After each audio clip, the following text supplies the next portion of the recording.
Good morning, Namaskar. This is Suraj Singh,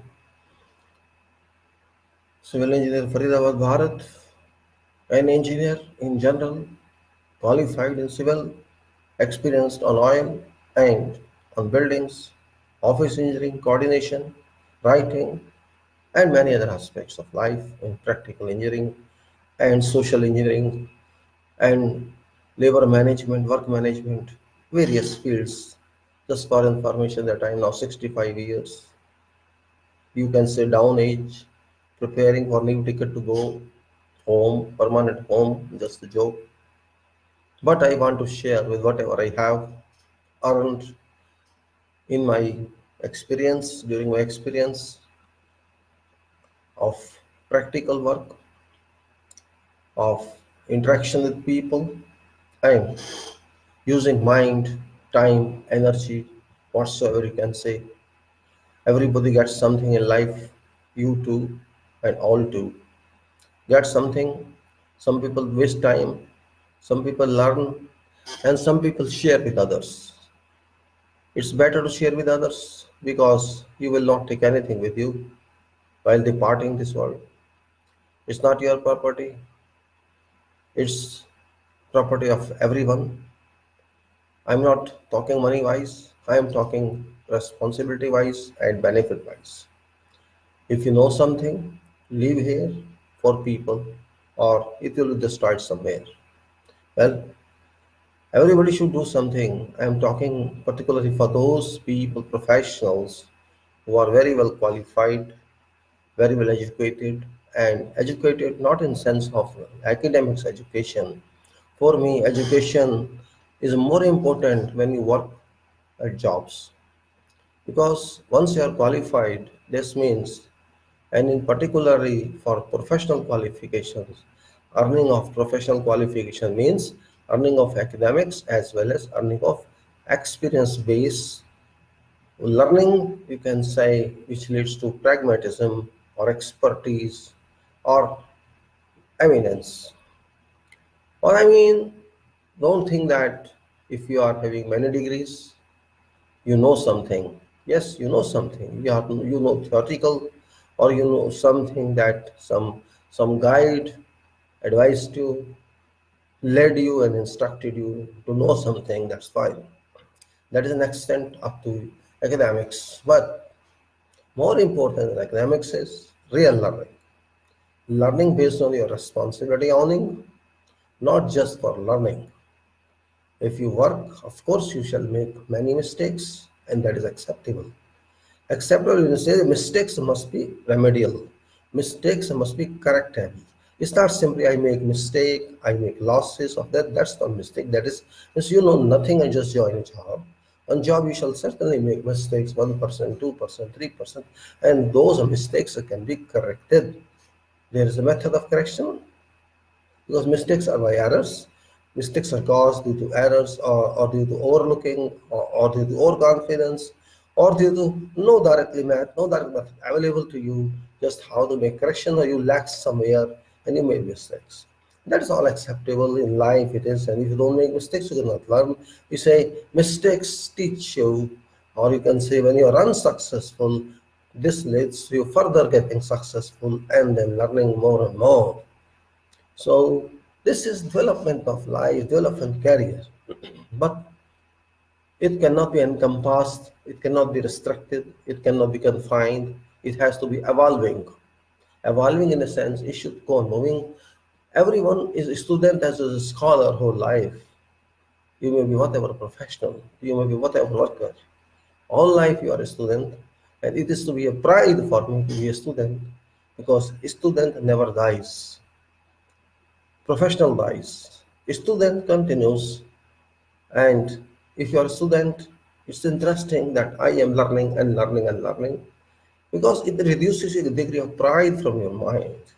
It reduces a degree, and that's very good. If not, I know everything, this I'm unequal, I am expert exclusively, that is called pride. Unnecessary pride, undue pride, or can say that doesn't mean anything because no one knows everything. I'm just talking this because I want to create background for you people that don't stop learning any time in life. Learning is very important in addition to conventional activities in life. Whatever conventional activities you have for your family, for your job, for your home, for your society, but learning is not bound by any nation, not bound by any geographical boundary. It is free, it is free and free. You learn whatever you want to learn. Don't measure it in terms of degrees or diplomas because learning has no title. It has only one title. Use your mind and use your mind and know and know and know more. I was talking about safety, and this talk is about safety. I have put many URLs on this video text. I did not post, I do not paste. I say chapters text because it's difficult on video or live video. It doesn't accept many times but I put a text. I have to change again and take I means so I directly uploaded those chapters on script.com, and URL are indicated for those few chapters which I'm talking now. I will talk in future and keep posting that. You can download those files, which is now I'm going to discuss with you for safety. Well, it's not a problem. And I also put certain sketches there which you can check with that. And I'm saying is safety. I had few chapters which I recorded in my experience based on various informations collected. See, nothing is original. First of all, I just submit to you. Nothing is original here because I am not original. I'm not innovator of anything. I am just a person who worked in the field based on various information, suggestions, and we can say procedures given to me or I evolved or I collected from others, and we formalize them into certain statements, and after having modified them I just use them for sharing with you people. Those HSE subject means H stands for health, S stands for safety, and E stands for environment. HSE health safety health HSE health and health safety and environment, because if you are healthy, if you are safe, it is you are safe.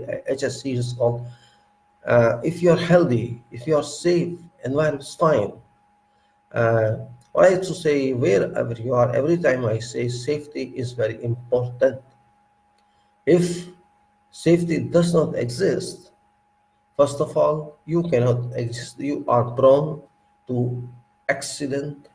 If you are not safe, you are prone to casualty, you are prone to fatality, you are prone to injury, you are prone to whatever type of adverse impact on you. You may lose your body, you may lose your part of body, or you may be affected mentally, or you may be stressed, or you may be shocked. It is all because it happens in life. It happens during work, it happens during off work. It can happen everywhere. So it's no use repeat all time what I'm saying. Just for your information, my interest is that you keep safety in mind, safety, health and environment. If you don't keep that in mind, it is really not good for you. Safety is very important because if you are safe, certainly you will keep others safe. If you yourself are not safe, you cannot take care of others. This is natural. So you have to keep yourself safe in working, safe in living.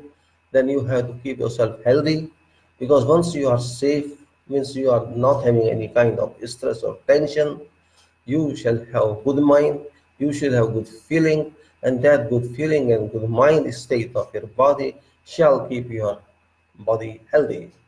And that is very important. And once you are healthy, you are safe, certainly you will create on your own an environment for you which is pleased, which is pleased, which is happy.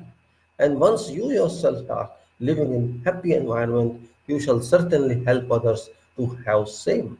until there is some disturbance or interference, which you have to check. If why there is interference, why there is disturbance, what's the problem existing, you have to check out that problem and solve that problem, and bring that environment to resume that environment to its normal state. That's what safety is all about. It's environment, it is safety, it is health, and it is use of your generated energy. You are eating food, you are making your body, you are having your mind. So you have certain environment, you have certain energy in your body, you have to use that energy. Again, I say it is like money. You have money in the bank, you have certain budget, or you devise that budget. You meet requirement of that budget from money you are having. Similarly, there is energy in your body. You can increase this energy, you can decrease this energy, you can maintain level of energy, and you can use this energy in an optimum way, or you can use this energy in a destructive way, or you do not use it at all. It depends upon you. It's your option, your charter. You cannot say that, yes, some energy is used automatically for your survival. That is for living, for walking, for thinking, for sleeping. With certain degree of energy that is embodied in your, that is embodied in you, that has to be used. But certain energy which above that level, you have to use for running your mind, extra mind, using your mind all day or majority time of your day. You have to, means whatever kind, you have to study, you have to do work, you have to think for others, you have to plan. All this requires energy.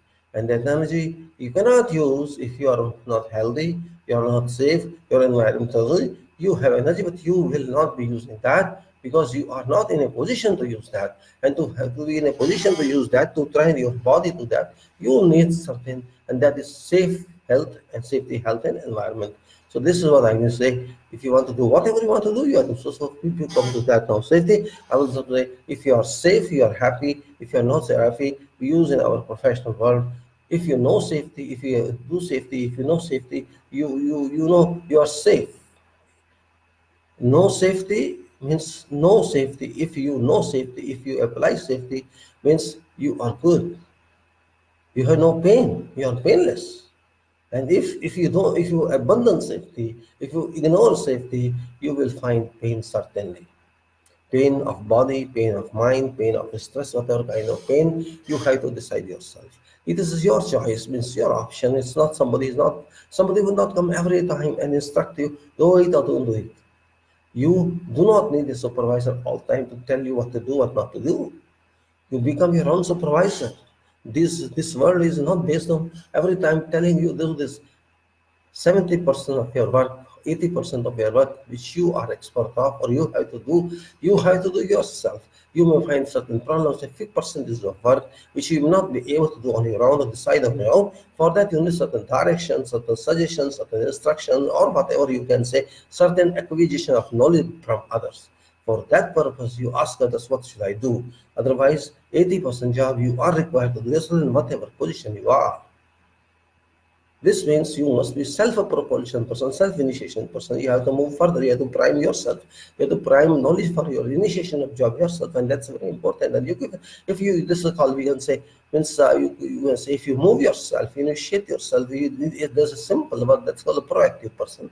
Proactive, you are proactive only if you can think, and if your mind is safe, if your body is safe, if you are sound mind, and you can move proactive. And once you start the proaction, that activity which you do by proaction shall take you to another activity which you, and a chain is made up. And you can say, oh, I have crossed so many numbers of activities, so you get this certain final destination. So this is a proaction plus proaction plus proaction makes you fully action. And once you are fully action activated, your work is activated, your milestone is achieved, and then the next milestone is achieved, and then a final destiny or final milestone achieved. That's what is important in life of professional or non-professional, working or non-working. Wherever you are managing your family, you are managing your society, you are managing your work, you are managing your project, you are managing whatever you want. You are writing a book or you are not writing a book, you are doing work, you are doing whatever you are thinking. You are a professor, you are a doctor, you are a professional. Whatever you are, you have to manage all this. If you are driving a car, you should be a good driver. What does a good driver mean? A good driver doesn't mean just to drive a car and use a clutch or whatever. It means you must control all your actions. You must control not your steering or your brake or accelerator or whatever. You have to control your complete driving. You have to understand that once you are used to certain activity, it can kill you. It happens that you are driving at a speed of 180 and you think you are driving at speed 80. Once you are used to high speed, what happens? You are driving, say, 160 and you don't feel it is 160. You are driving 120, you think it is 60.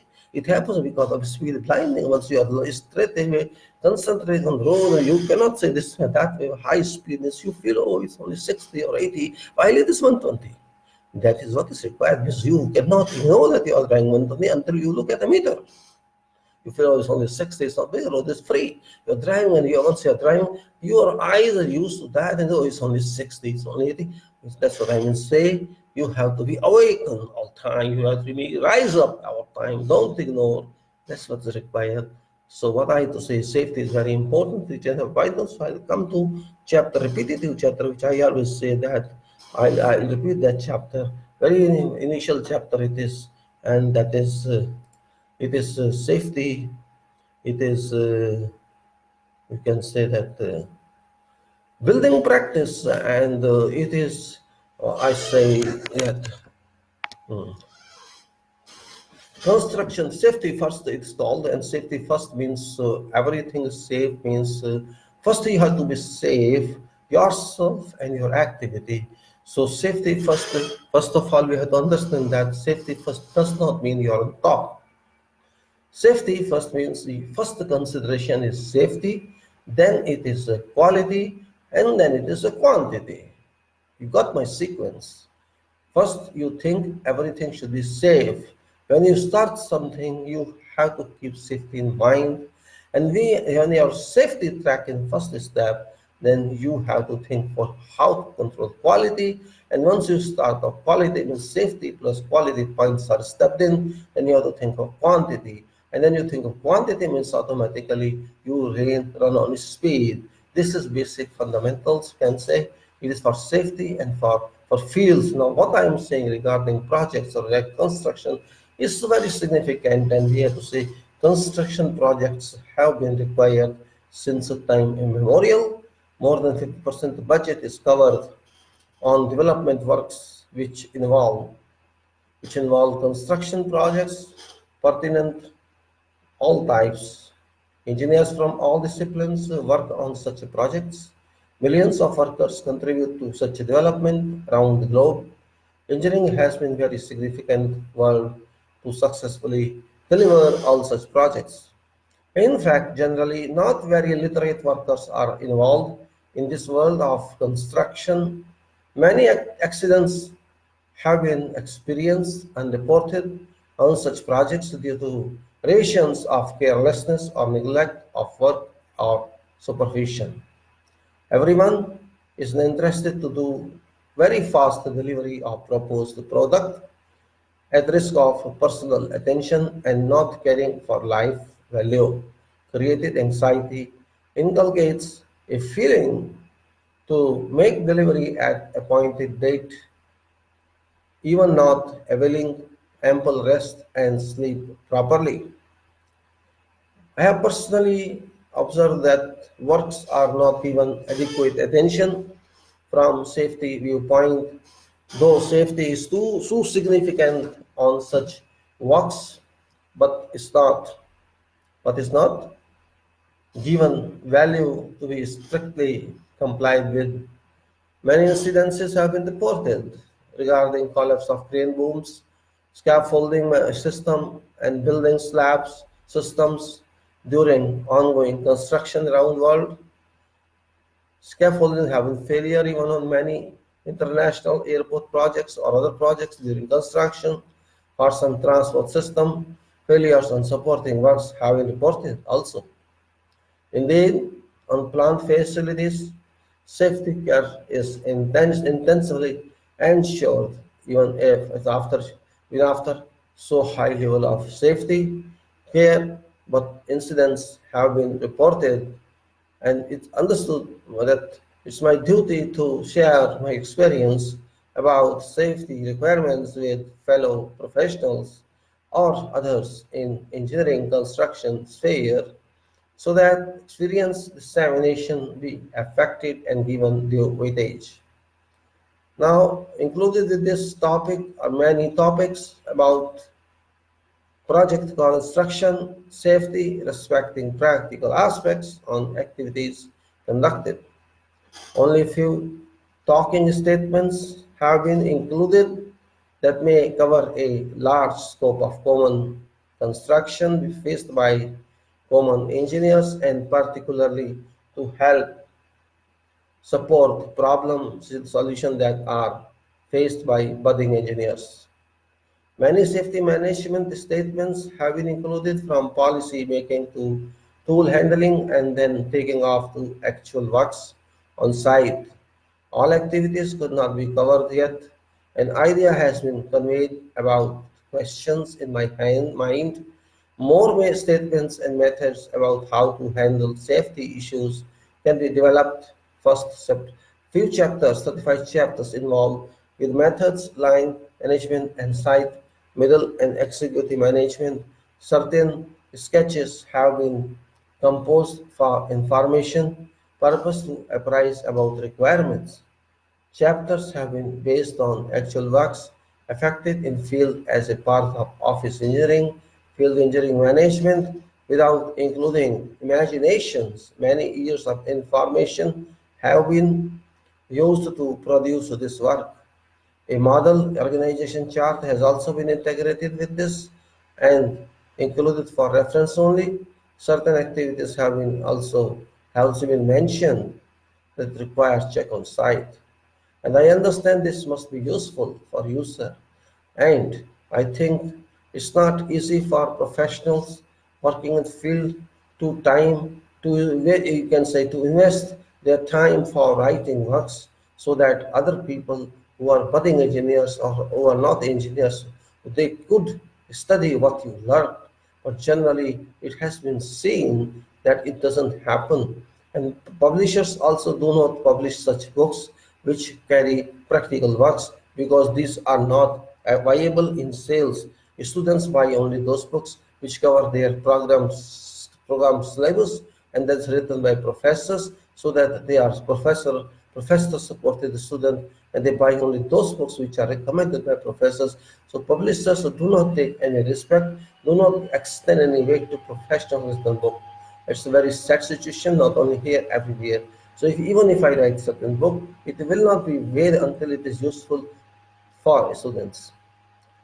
And it is very important for everybody to think about this. If you want to develop profession, if you want to develop field activity, you cannot improve engineering construction or you cannot improve any engineering involved until you expand it qualitatively and quantitatively. And textbooks are limited to university education only, not the field education. We have to take this into consideration at higher level that practical work must be written and must be shared by all those who are entering into profession or who are budding or who are advancing. This is very important for everybody. If we don't care about this, we cannot improve engineering because we cannot solely depend on academics because academics is one part of education which contains a majority of theories and you can say tutorials, but the practical life cannot be taught in university or even if there are interns, you do not learn a lot which should be learned on a field, and the field is very important because you are dealing with human resources, you are dealing with real resources, you are dealing with people, you are dealing with materials, you are dealing with practical work, you are dealing with drawings and specifications and many other documents which are practically required in the field and without which you cannot move. So it is very important from working point of view, from a professional point of view, from a learning point of view, that you have to learn in addition to your academics a whole time. Whenever you have time, so you have 1 hour or 2 hours a day, or you have a few hours a week, you must study, you must learn all these, and it is called CPD, which is a continuous professional development, which is very important to make you a better person. Well, now I'll name certain index, certain chapters that I put in this as indexed in, and this is a safety policy is there, which I have done it. I have spoken to you. This is 01 safety policy, 02 management system that I have done with you, 03 site security that I have done with you, 0 when I say I done with you means I have spoken to you. Just make it that way. 03 site security done with you, 04 is hand tools done with you, 05 is the first aid regulations done with you, 06 is a permit to work done with you, 07 is housekeeping done, 09 is emergency and evacuation plan done, 10 is fire protection done, 11 is PPE done, 12 is excavation safety done, 13 is control storage and use of hazardous material done, 14 is incident reporting done, 15 is lifting, rigging and hoisting done, 16 is radiography operations done, 17 is night working done, 18 is scaffolds and ladders done, 19 is temporary electrical supply done, 20 is welding and cutting done, 21 is working at height and fall prevention done, 22 is abrasive wheels done, 23 is construction and environmental control done, 24 is hazards control done, 25 is confined space entry done, 26 is road safety and vehicles operation to be done, 27 is reward system to be done, 28 is compressed gas cylinder to be done, 29 is heat stress to be done, 30 is safe practices to be done, 31 is disciplinary enforcement to be done, 32 is safe work to be done, 33 inspection and audits to be done, 34 is a plant facility project to be done, 35 is a construction safety relevant sketches all included, and safety sketches and organization chart. Is what I mean to say. I'll move to the other chapter, and that is chapter 26. URL is given there in sketch because road safety and vehicle operations. Everybody drives, we all drive, we drive motorcycles, we drive cars, we drive trucks, we drive trailers. There is no limit. Everybody drives, every age person above 18 drives. And it is important to drive to save time, or you can not live without driving in this world. It's very important. You can say you cannot do it without. You cannot do without. So same thing happens here right now. Contents are same as before in every chapter. Scope, purpose, definitions, responsibilities, instructions, references, attachments. Scope says this procedure applies to all vehicles and drivers belonging to contractors and its subcontractors, or who is a contractor or no contractor or engineer, or all it relates to everyone. What's purpose? Objective of this procedure is to ensure that all vehicles used by contractor or others are fit for intended purpose. All drivers are suitably qualified for vehicles they operate, and they should be provided with clearly written or explained procedure in order to safely carry vehicles related operations. Usually it is. Driving on projects areas cannot be affected to same speed as on public roads, because this is project roads.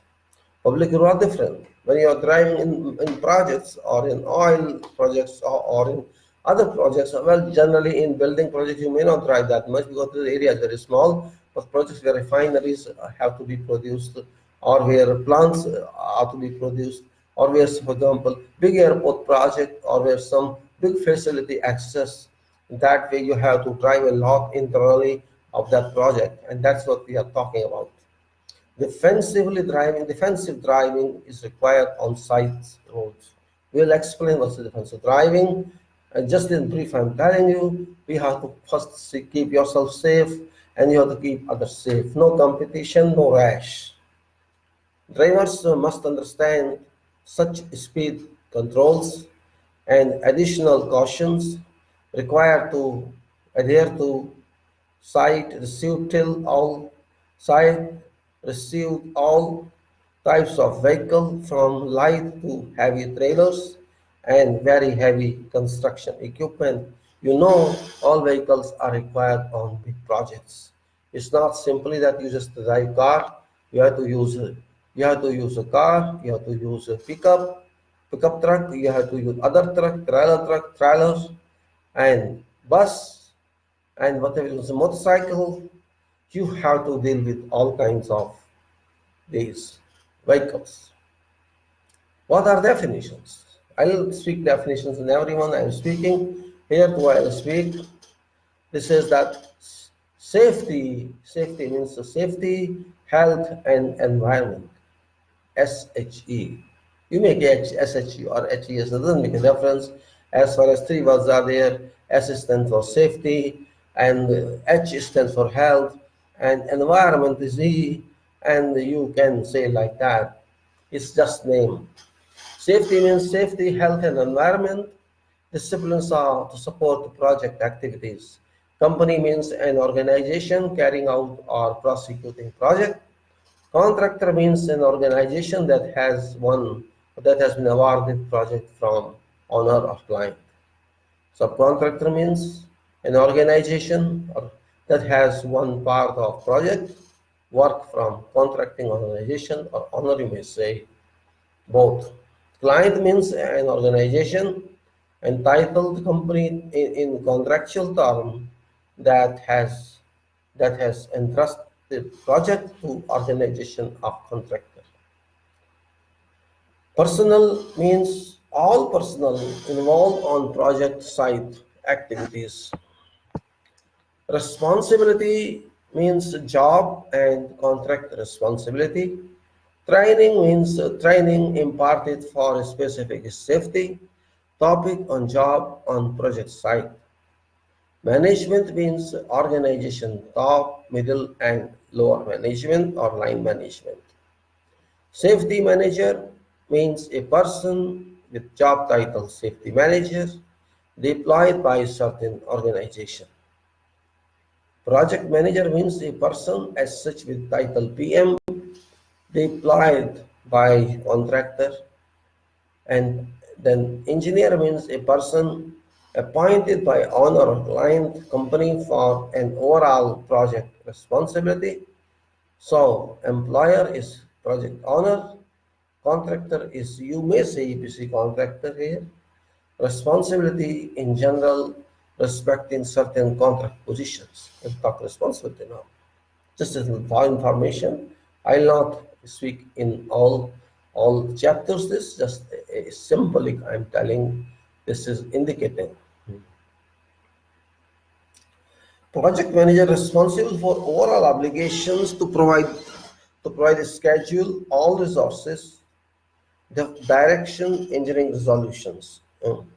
What is, yes. Site manager responsible for overall site prosecution, management, overworks, and subcontractors. So site safety officer responsible for an overall safety management on site and report to project manager, site manager, corporate safety manager, whatsoever. Construction manager responsible to arrange all safety related resources and provide site team all requirements. Project site engineers responsible to carry out safety issues within section. This is particularly I am taking safety, I am not taking complete responsibility of project. This is because I am talking about safety, which is very important, and it's better if people understand this. No problem is repeated in every talk. It's necessary.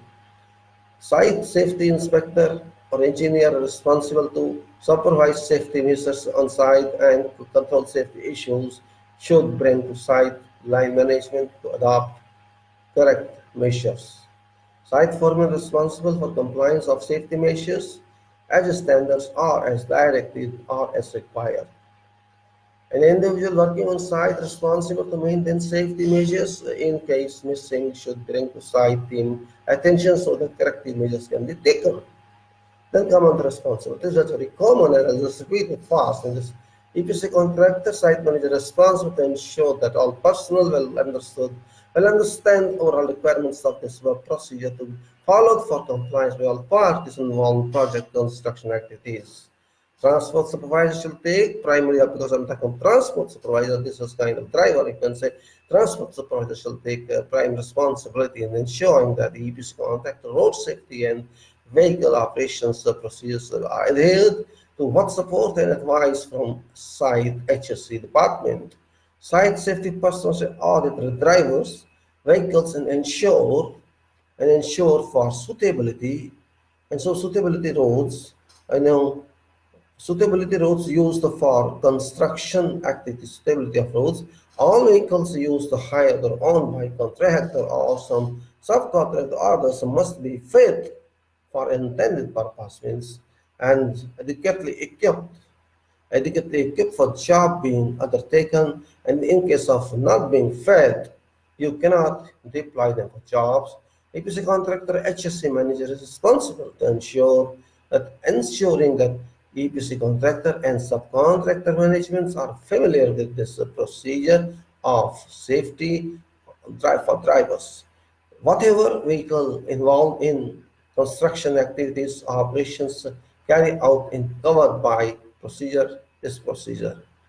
Ensure that all drivers hold a license that is appropriate for type of vehicle being driven and receive a safety induction, of course, in safe driving.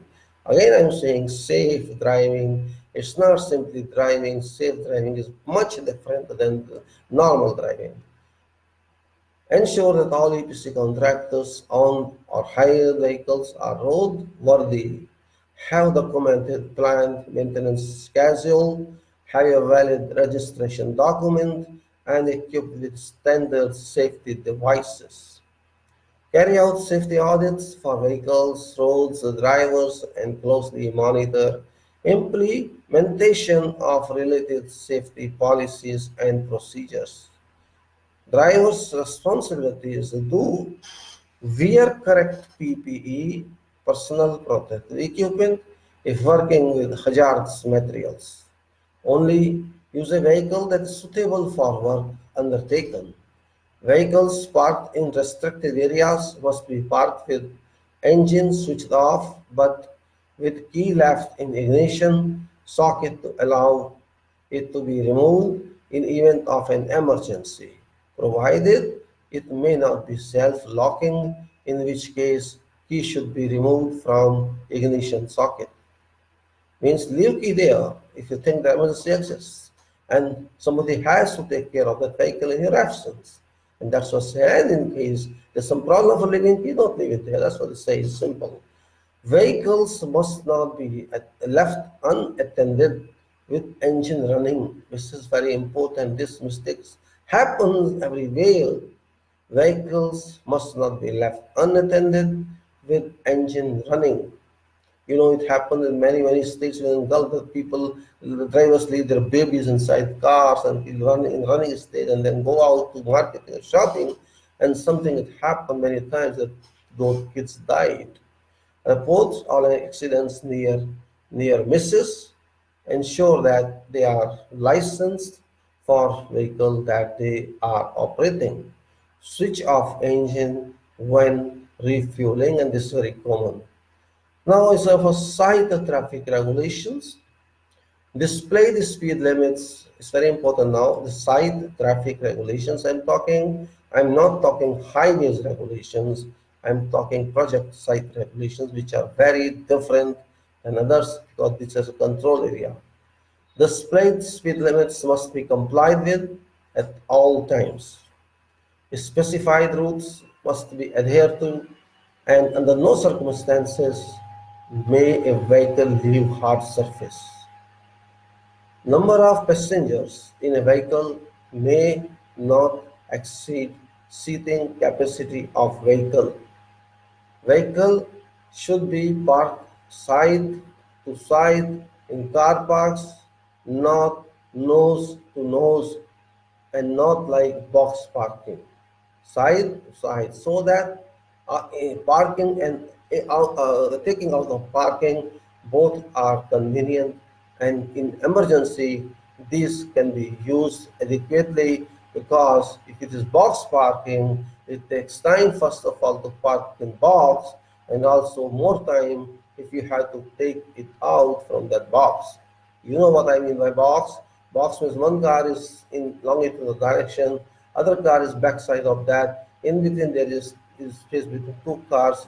Cars are longitudinal with on the road parallel to road flow, and in between two cars there is a box. Automatic box means created box. Is not actually some box there.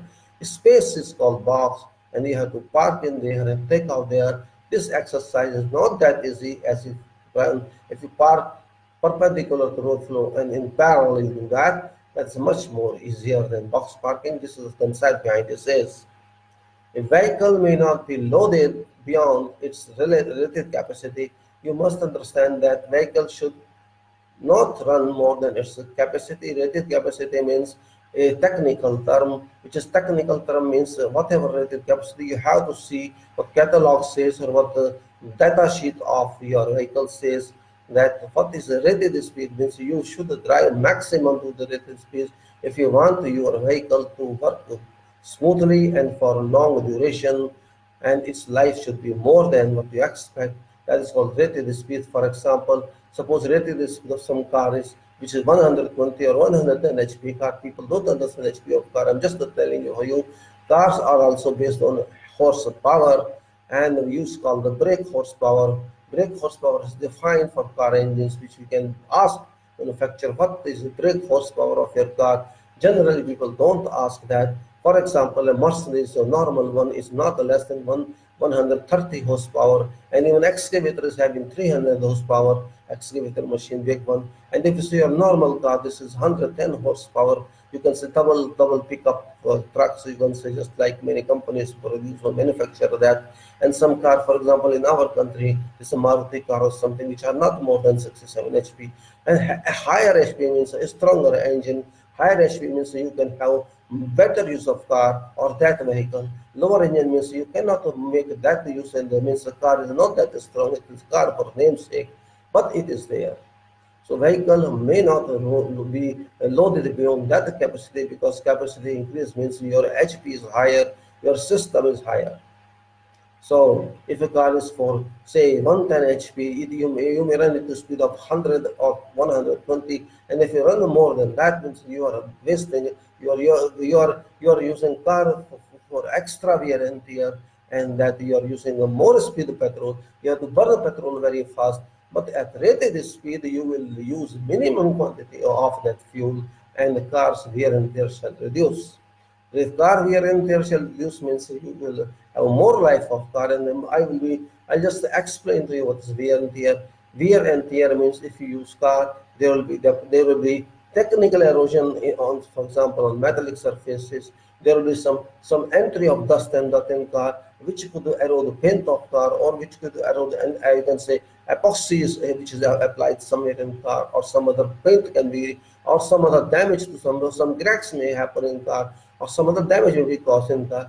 That is called wear and tear. And maybe a car is fixed at 5 to 10 years for its life, and that during this 5 to 10 years, due to wear and tear, continuous application of that, your car is not more than that. It was as before, means it's very wild, it then took it, it was very good, and now it has gone say 50% down, it is 60% down, and the efficiency of car keeps on reducing as much as you use that. That is what meaning rated capacity is. So if you want to increase your efficiency, keep your life of your car or vehicle, then you have to better. Don't rush it. Just use it rated speed or in vicinity of that. Then overhanging loads means overhanging loads should not be carried without authorization.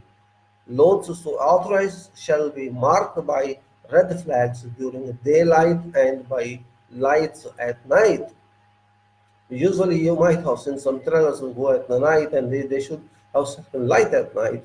And in daytime they just show some red color there. You must have seen noted on these trailers or trucks that and some steel bars are protected or some of the timber materials are putting out of his body, or some metals are there. They just put the red flag down to indicate that it's a danger, avoid this and bypass. Then hazardous or corrosive material may not be transported by vehicle within a restricted area without authority of HSE department. Hazardous metal is talking, hazardous or corrosive metal is talking. We'll discuss later on others. That means that is harmful. It's not normal materials in the gas cylinders. It could be something chemicals or etc. Well, we'll talk of later on. Now, vehicle may not be refueled in a place other than designated fuel station. This normally happens. Driver must report to his superior all injuries, and that must be prompt. Then seat belts, if fitted, must be worn at all times. Now it is fitted everywhere. There was some time when it was not in for every vehicle. Now drivers should not drive without seat belt. It is not a question of illegality, the question of safety. I'm not talking law, I'm talking safety. You should not use belt or safety, use not use safety methods because you're worried of policemen. Forget policemen, you become your own police and self-police yourself. I'm thinking for police and what to action, you should do it on that. Then road safety and competence of drivers. So safety and competence of drivers, legal capacity, you can say competence is or best working, you can do so called competence. What the standard of one can carry safely, your service one can provide safely, you can name that competence. All roads under control of EPC contractor shall be safe and suitable, worthy for road traffic. We are talking about roads within plants, projects, or big projects. Say one project is 1 kilometer by 2 kilometer side, or we are concerned for airport, or concerned for refinery, or we are concerned some plant facility. There are so many roads inside, and I'm talking about those roads. These roads under control of contracting company shall be or should be safe and suitable, worthy for traffic. It means well black surface, it should be well maintained, means it should not be having any pets or very rough surface. It should be easy going. All vehicles operated by contractor or operating authority on road under control shall be properly maintained and be in good working condition. Because if these are not in good working condition, your vehicles, your trucks, your transport shall certainly be impacted by wear and tear by jacks. And when so many shocks are there, means that vehicle depreciates, damages. Then all drivers of vehicles, all drivers of vehicles operated by this company or operator on roads under its control shall be competent and able to drive their vehicles in a safe manner, avoiding injury to people and damage to property. It's very clear. License is a must, and you have to take control of a vehicle. No driver shall work more than 12-hour shift. This is general. Actually, it depends. Means every driver works unlimited, in fact, because shortage of driver. I'm not talking about this country here. Even without licenses, people drive. But I'm talking of those control managements of country where if you don't have license, means you cannot drive and you may have face jail. Even no problem that. So no driver shall work more than 12 hours a day or a shift period. Shift period shall include loading, unloading, work, waiting, and driving time. This is called shift. You understand again. Shift equal to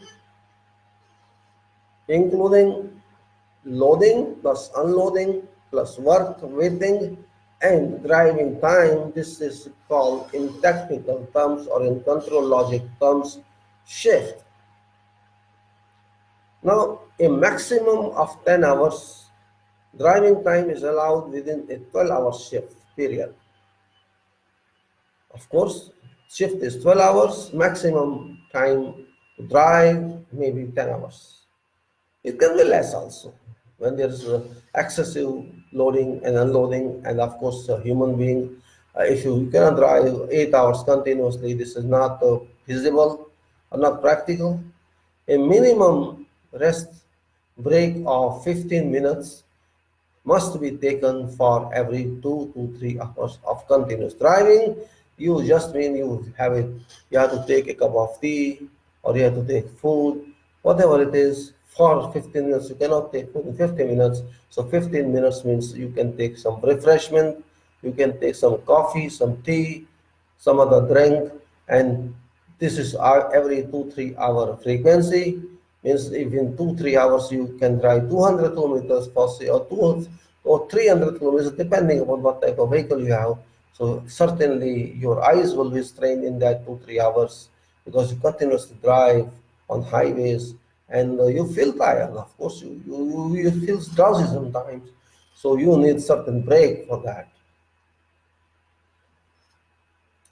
A driver experiencing fatigue or tiredness while driving shall stop for a minimum of 15 minutes until driver is well relaxed with ability to resume driving. So I explained to you a minimum of 8 hours uninterrupted rest shall be taken between 12 hours shift. Uninterrupted rest means real rest, means not just sleeping and then thinking or watching news, and then as that's not sleep means sleep, because you're tired, you're driven, your mind is stressed, and we do not take risk. Better sleep just like a professional does. Resting under a vehicle or trailer is not permitted.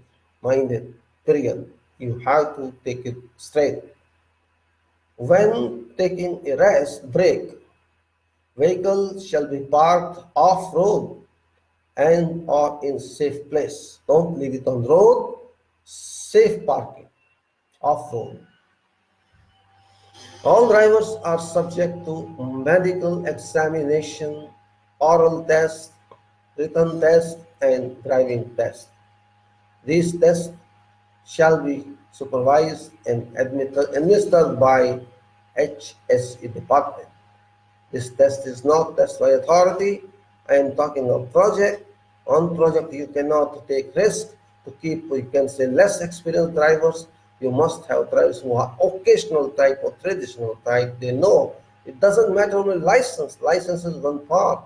Your own check, your own examination, your training, customized for that project is very important, because there are various types of speed ranges on those projects that work, and you have to take that into your consideration in addition to normal driving in public. Drivers standard. Personnel who are employed as professional drivers or occasional drivers, employee or contractor, must be over 23 years old. Well, 23 years is standard one in those days. Now, this is one just information that 23 years. Of course, legally it's higher, but doesn't matter. It may be more. Have at least 1 year's relevant experience and not be more than 50 years old. That's right. If you are more than 50 years, means you cannot drive 12 hours, you cannot drive 10 hours. That is not going to be considered. So you have to take it that way. 50 years is good age for doing something with the job, then driving.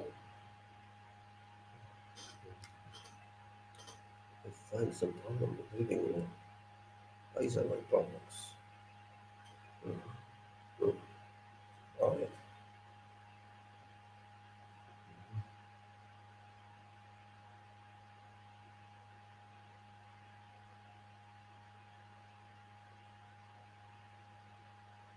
Road safety and topic supervision. Some stuff about this. Driver standard. Right. So personnel must drive within applicable laws. Personal means personal must drive within applicable laws and contractor regulations stated in this document. No driver to drive under influence of alcohol, drugs, or medication that may adversely affect concentration, driving ability. So in this standard, one is 23 years or more age, and limiting age is 50 years with one, and then laws are applicable. Drive according to applicable law of that nation or state, and EPC regulations stated in document must be complied with. No alcohol, no drug or medication to impact upon driving adversely, no risk, that's must compliance. Vehicle standards. All vehicles shall be of adequate capacity and of a design suitable for work for which they are allocated. Additional preventive or protective measures should be used in support of a specific operation. Whatever recommended safety modification must be reviewed with contracting company, operations manager, contract representative, safety representative for details and documented approvals. All vehicles shall comply with construction standards, be fully insured, registered in accordance with local traffic regulations, and it is only happening. All vehicles and buses shall be fitted with high intensity rear lights. All vehicles to be provided with neck restraints, head protection in all seats. If vehicle is fitted with a trailer and talking of trailer. If vehicle is fitted with a trailer, coupling must be intact and functioning correctly. It should not becomes released automatically, it should not be released or should be dislodged. Trailer must have a coupling chain, rear brake light, tail lights, indicators, and a rear number plate that is lit, not just shown. It should be lit if required.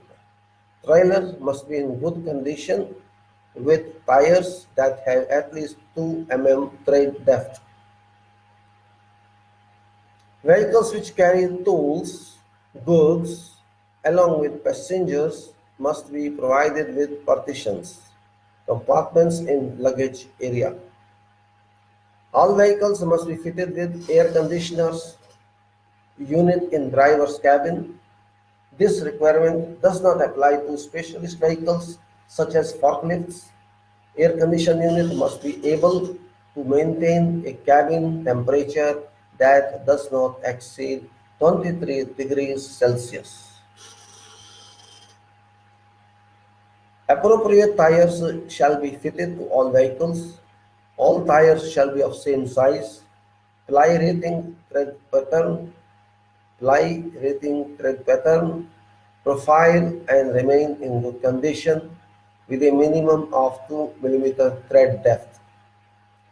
If vehicle is rigid type with a box body, drop sides and tailgate hinges and securing pins must be fitted. Vehicles traveling in remote areas must carry a desert safety box. A dry powder fire extinguisher of at least 2 kg size must be fitted in every vehicle. All vehicles shall carry two reflective safety triangles to be used in event of a breakdown or accident. All vehicles must be fitted with seat belts except a specialist vehicle such as forklift. A special tire, jack, and appropriate vehicle tool kit must be kept in each vehicle. Light vehicles must carry a hand shovel, 2 blocks of wood, and a tire pressure gauge. Four-wheel drive, 4W drive, and heavy goods vehicle shall be fitted with automatic audible reversing alarms. Vehicles transporting some fluid material must have a partition tank and provided with a lockout on discharge valves to prevent spillage during transit. All vehicles must be fitted with front and rear fog lights, which may be white or yellow front light, red rear lights. This is called fog lights. All heavy vehicles must carry a first aid kit. Two special devices are required while working with some petrochemical company. All vehicles must be fitted with a vehicle monitoring device called VMD, approved by petroleum company. Spark arrestor shall be fitted to vehicle exhaust systems, vehicle electrical system, and relatively auxiliary equipment, namely pumps powered by diesel or gasoline, where this vehicle equipment is entering petrochemical company classified hazardous areas. I repeat this one. Spark arrestor shall be fitted to vehicle exhaust system. spark arrestor to be fixed with vehicle's exhaust system, vehicle electrical system as well, and relevant auxiliary equipment, namely pumps powered by diesel or gasoline which means petrol, where this vehicle equipment is entering petroleum company classified hazardous areas. Safe operation and upkeep of vehicle.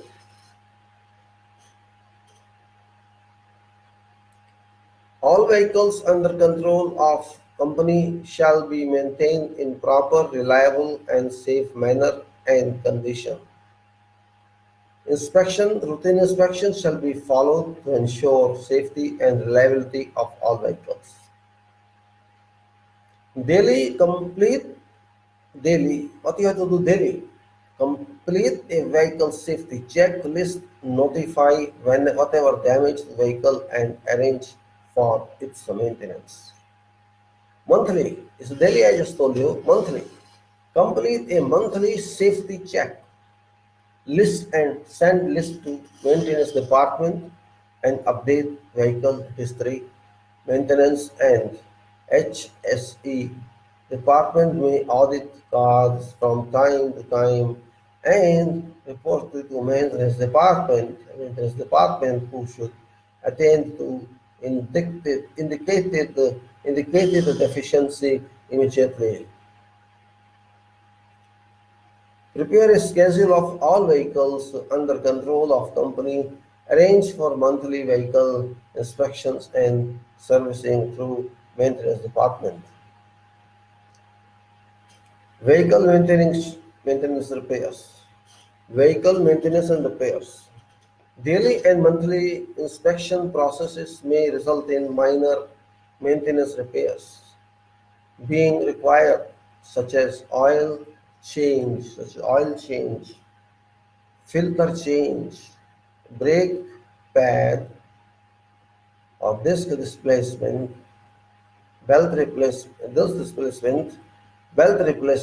spark plug replacement, etc. These shall be carried out by maintenance department located at the site. Maintenance department shall prepare a schedule of such works and inform concerned user as and when required. Major repairs such as engine overhaul, dents repairs, painting, etc. shall be arranged through corporate maintenance department. Accidents, near misses involving vehicles. All accidents, near misses involving vehicles under control of company shall be reported for incident and near miss reporting procedures. Accidents are to be investigated and reported on using a specified form by drivers immediate. Training and authorization of drivers. Only holders of current local driving license shall be authorized to use vehicles. Drivers should complete and pass petroleum company driving test. Whilst working with petroleum company,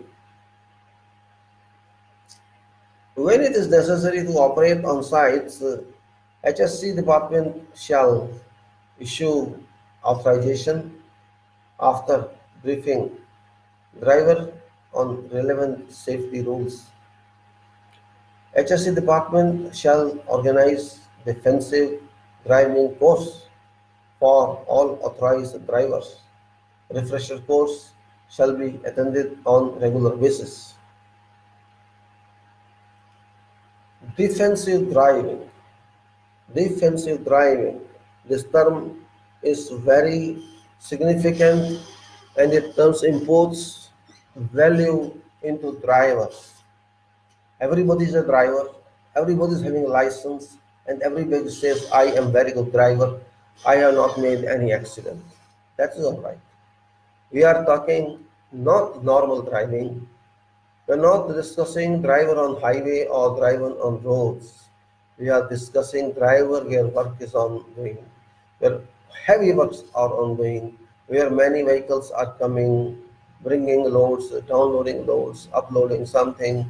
Many people are walking here and there, and internally machines are moving. Very, it means it's kind of all roads are occupying. These roads are not permanent, it's available for plant. These are temporary. This is support because we need permanent after work is done. So when you drive, you feel that yes, I am driving, I have a license. It's fine. That's a normal procedure. Is when you have a variation of speed in certain areas that you cannot cross that. That means you cannot cross that, and that's all. If you are given this speed, this is maximum, this is maximum, fine. It's very nice. But when you drive, first you have to take your own safety. You have to keep your driving in such a way that you are safe. Even if you are there in car for half an hour, 1 hour, you are safe. When some person comes to take your seat, some person comes to you take your seat, what happens that time? You have to drive that. First you maintain that speed, which is regulated one. It can be sometimes 20 kilometers per hour, and it can be sometimes 15 kilometers per hour. You will be surprised to know that I'm talking so speed, no speed. It's no speed limit. It is requirement because you are in a project. I have not seen any speed more than 30, 40 kilometers in any project. This is forced you to drive less, but even if it is not mentioned there, you have to take into your personal consideration that you have to drive defensively. And defensively means once you keep yourself safe or you sitting with you safe, and then when you are going to meet someone or take some other delivery from some other section, then you have to be safe first. So no colleague shall like to be killed. In spite of that, it's given in somewhere. Our concern is not that. Our concern is something else. Is I have to drive, even if I'm driving on public roads, we have to see that I have to keep myself safe. I have to keep others safe. If I have to waste some, I have to slow down, better to slow down rather meeting accident or rather taking energy to kill someone. License does not mean you can kill someone, and this license is automatically not valued when you kill someone. We are standing in court for you can say for erroneous driving. So defensive driving is very important. We have to be peaceful. We have to be patient, and we have to understand that driving is not so easy in busy roads. You may be young driver, you may be old driver, doesn't make a difference as far as you're driving on defensive basis. So defensive driving is very important, just mind it. If you cannot defensive hazard, also you cannot can join that project. And actually defensive driving is patience. This defensive driving is real driving. Because it's not only meant for project, it's meant for all roads in your country, every country. If speed limit is 40, you may have to follow 40. If it's 120, you have maximum is 120. If it's 100, can be 100. Lesser speed means it is nearly better for you to be more attentive to that. Rash doesn't mean anything. All right. Now I'll move to after drivers. All know that. I'll move to next one, and that is you can say this is a reward system, and this is very important. Though it is reward, it's not it is not the reward which state gives. It's not reward that nation gives, or it's not some that type of reward. It's a reward for your work, for your honesty, for your compliance. It's that type of reward system. It's chapter 27 it is, and this is a reward system which is very, very significant in this connection of safety, health, and environment. This procedure applies to all works being carried out by contracting company on projects. Purpose of this is very simple: to give guidance on how to measure an outstanding safety level and assign an appropriate reward that may commensurate with that level. Means how to measure outstanding performance of safety level that should act as role model, that should act as an example for other workers. This is what we want to talk. Means assign an appropriate reward that may commensurate with that level of work. Because of facts that nature of projects are both labor intensive or worker intensive and or equipment intensive or oriented with varying geographic spread and relevant completely or complexity to be operated by many nationalities, which reasons require safety to be well managed by attracting personnel for extending contributions towards achieving safety-oriented goals for zero accidents on project deliveries. We know that on every project is not one nationality or one state like we have here in our country. On international projects or projects in, you can say, Gulf countries or Middle East or in maybe European countries under EU, you will find multinationalities, particularly in Gulf. You go to UAE, you will find more than 150 nationalities working there. If you go to Saudi or if you go to Qatar, you will find same way many nationalities of how you can say management nationalities and performing or working nationalities all having many nations, and you can say they are Filipino, they are Thailand, they are Africans, they are Lebanese, they are Palestinians, they are Bharat, they are Pakistanis, they are Bangladeshi, they are Sri Lankans, they are Nigerians. So you can say no limit. So every worker, every professional has different background. You what you are, how you talk, how you think, how you work. Every country has different standards, but you are working for one project. Their accent of talking, their thinking, their writing, their approach towards others, all have varying ideas, varying practices. But it is work that is same. So interactions with those people is very important, and communication simply says, and for particularly applications of safety and maintenance of safety, we have to provide incentives particular to that level of people who don't understand safety. Officers level understand, management level understand, and those people who are working in clerical job or in office job, they understand. But those people who are really working, who are practically working, from who were firstly get job done, those people, those working class people are more important than officers class or our management class, because officers class and management class are they depend upon these people who are working hard in field. So we have to keep them energized, keep them, you can say, initiated, keep them enthusiastic, and for that purpose award management is required. So I have included in that because of facts that nature of projects are both labor intensive and are equipment intensive with varying geographical spread and relevant complexity to be or operated by many nationalities, which reasons require safety to be well managed by attracting personnel for extending contributions towards achieving safety-oriented goals for zero accidents on project delivery. We have to keep in mind this destination, zero accidents on projects deliveries, which is very difficult, because zero accidents actually it's an impossibility, but this is a requirement. You know, if you go to Sigma 6 quality management, Sigma 6 requires 3.5%, 3.5 accidents in 1 million. You understand what I'm saying? Sigma 6, the quality management system defines, I'm talking of 6, I'm not talking of 1 or 2 or 3 or after 6. I'm talking at 6, which I remember it is only 3.5 errors. 3.5 errors in 1 million production. Do you think it is practically achievable? Same thing we are talking here, zero accidents. I am not sure of zero accidents. Yeah, if you say zero accidents means fatal accidents or casualties, I agree. But for accidents, minor injuries, for small injuries, for you can say immeasurable, you may say you don't measure them, you don't record them. If somebody hits someone for ball, it is an accident, but maybe not that type of accident.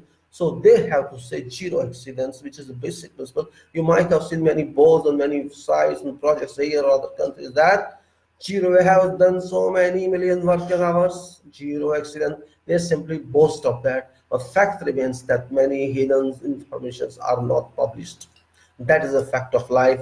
So I'm just informing that, just to enthusiasm people to say, okay, get up, and do more and more and more, just to create that type of environment. Award system is designed. So such goals suggest that the reward system shall help achieve zero accident policy. This reward system is aimed to encourage all involved personnel to safely carry out their job activities to achieve zero accident management policy in all projects. Now definitions. As before I said, safety is defined, company is defined, contractor is defined, subcontractor is defined, client means defined, personal means are defined, and responsibilities and training and management and safety are these the same as is defined. So,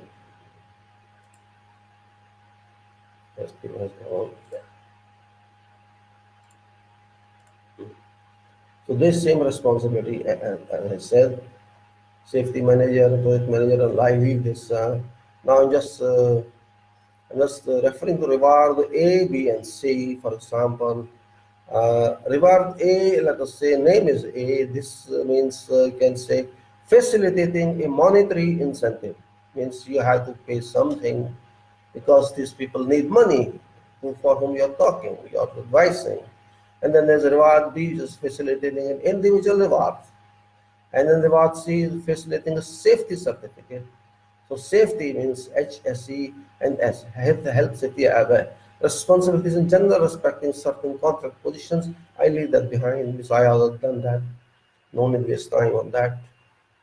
Then responsibility. Application of this procedure for determining safety evaluation shall be responsibility of project safety manager supported by an coordination project management team. Final valuation approval shall be done by senior management who consequently would sanction a reasonable budget for implementation of award program and instructions and following a set of metrics that provides a template for different types of outstanding safety levels and corresponding arbitrary incentives that can be provided on annual, semi-annual basis to winners of outstanding safety level personnel. Again, I read because the complex statement following is a set of metrics is given here in the table below. You can download this file and see the URL is given there on the script.com. It's available on this text. You can read that and see. Following is a set of metrics that provides a template for different types of outstanding safety levels and corresponding arbitrary incentives that can be provided on annual, semi-annual basis to winners of outstanding safety level personnel. However, this award system can be applied at whatever time frequented as monthly or quarter of a year. There's no restriction, which decision depends on basis of opinion by senior management meeting situation dictates. Well, come on to next one. Now, category 1. Category 1 is award, annual reward to personnel. And let us say it's just a statement I'm making, not necessarily you can do a your way. Outstanding safety level, let us consider. There are same reward, A is there, B is there, and C is there. Now if one says equipment operator or vehicle drivers who positively follow safety rules and regulations and never made an incident or accident. This is called outstanding safety level. I'm talking of that. I'm talking about drivers, equipment operator or vehicle drivers, both are same for us, who positively follow safety rules and regulations and never made an incident or accident. You have to consider them.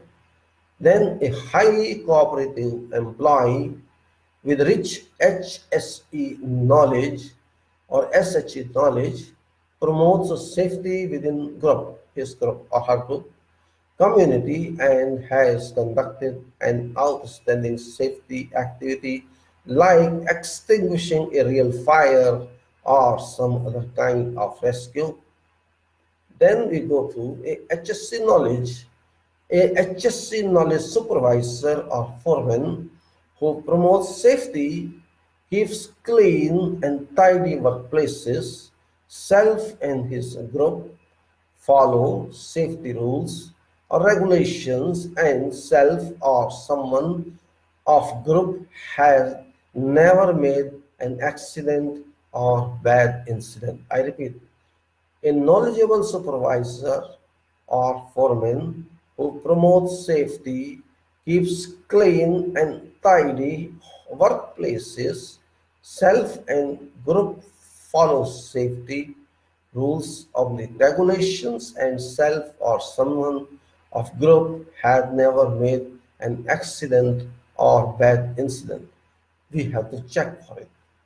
Then lead engineer or section manager, qualified and skilled to define industry standards, who who ref, who reflect who reflect safety of keep examples, and its section or department has safety records of zero bad incident or accident. I repeat, lead engineer or section manager, qualified and skilled to define the industry standards, who reflects safety upkeep examples, and its section or department head is safety record of zero bad incident or accident.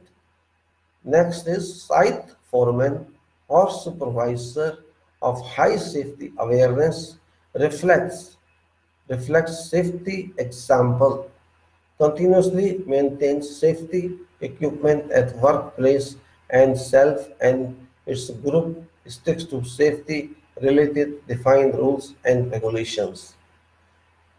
Then is equipment operator or driver of high safety awareness capacity, maintains clean safety records for more than 2 years. Equipment operator or driver of high safety awareness capacity maintains clean safety records for more than 3 years. This was category 1. Now let's go to another category 2. Annual reward of every auto departments. It's the same outstanding safety level, which is ABC. Let's consider a department of high safety awareness and cooperating towards the safety department and other departments. A department of lowest number of incidents and for of LTA, a department of high safety awareness and keeps clean safety record for more than 2 years, a department of high safety awareness and keeps clean safety record for more than 5 years. This is, you can say, a system to award your people. Particularly, I'm not concerned about offices, I'm not for something else. My concern is about safe work. And if people maintain that, and without these people's cooperation, without these people enthusiasm, you cannot keep safe. So it's just very simple actually, it's not very expensive. These people who are working class, who are doing a hard labor on sites, on works, if you given 6 months or 2 months or 3 months, for example, three prizes, 3 awards, then you can say, for example, you give one computer these days, or you can say television, or you can say something not very expensive but not cheap as well. By accepting that, that person should feel, yes, I have been valued, and others should learn from that. Money can also be given. Money can be sent home, or can be used by community or by himself. Then you can say some appliances you can do, or something else you can do. And then citation is important. All this is very, very common. Means such a promotion of activities. It is nothing very complicated, but it must be done, because I have seen many plans of safety when I visit someone. On one engineer, I asked him, yes, he told me, explain that safety engineer told me, this is what we do. He gave me, show me 10, 15 pages of plans of safety. I had last one question only, what you are saying is all is fine. You do this and everything you do. That's no problem. Your plan is working plan. But tell me, how do you award people? That plan was missing there. I told, why don't you? No, we give prizes. Where is document? If you are awarding them, it should be written because it is quality management. Whatever you write, you have to do. If you don't write, nobody can force you to do it. When we say we are doing quality management with us, and safety is also part of quality. Safety means you require the safety. If you have a system, your safety plan, it should be clearly written. I'm not saying write books, no need of writing books. Whatever you want to do, according to OSHA, according to whatever application rules, you have to write that. You have to approve yourself. Then your client has to approve that, and that must be operated. That must be reviewed from time to time and updated, and then studied, and then circulated. It should be like that. This is management. It's not one-man management. It's a updated, it's a regular management, which you have to do that. So if you do not include some item, why don't you include? What's wrong with that? Why you want to avoid that? You want to tell us we are doing it, write it and do it. That's called compliance, something else. It's very easy, it's not difficult. It's only clear concept is required. Because we want to show sometime. I have seen this certification of companies and this, they show so much. Showroom is very, very good. Showroom. If you go to see their actual work, you'll be disappointed because thinking is that. Means you are not honest, you are not genuine. You try to cheat yourself, and you want to try. You are saying is customer satisfaction. What does customer satisfaction means? If your work is not safe, you have killed people to not complying with safety, and you are selling your goods to people who are buying. This means they are buying. You are killing person's act also. Why? You are earning money. You are doing business. Why are you careless? Question is that. Only problem is neglection, carelessness, lazy people. They just want, you are not saving anything, believe me. If you know something, it doesn't mean you're making saving, you are wasting your time. Because many times money can be spent on making corrections. That is important. You do one thing one time, do not expect too much, write brief, do not write books for explanation, because these foreman people, these workers are not going to do anything. They must be explained in talks, and that's purpose of talk. If they comply with that, you have to watch that. You are there, your site supervisor, your safety supervisor, it's your duty to see that. Award is just an enthusiasm, but it should be positive. Spend money on that, doesn't make a difference. If you and these people are enthusiastic, they will perform better, and when they perform better, returns come to you. Doesn't matter anyway. So just it is for that purpose. Means problem is actually, again I'm telling, problem is supervisors or engineers. Actually, they are tired. I know they get tired, they get fatigued, and they are not that efficient as they used to be.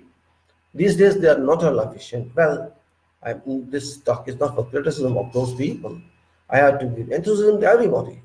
They have to think this way and apply whatever is required for sake of job, for sake of efficiency, for sake of people. Because what we think, you have come to us to work for us. In good health, you have come. With good intention, you have come. When you go back to your family, you should be safe, you should be healthy. We don't want to send you sick, we don't want to send you disabled, we don't want to send you in an unbecoming way. That's not required. We are using you for work, not for our personal acts. You have to work for your vocational, you are tradesperson, you are professional, you may be engineer, you are also same. You have to keep safe and keep others same, because your people are also waiting for you. It's not question of money alone, it's question of future.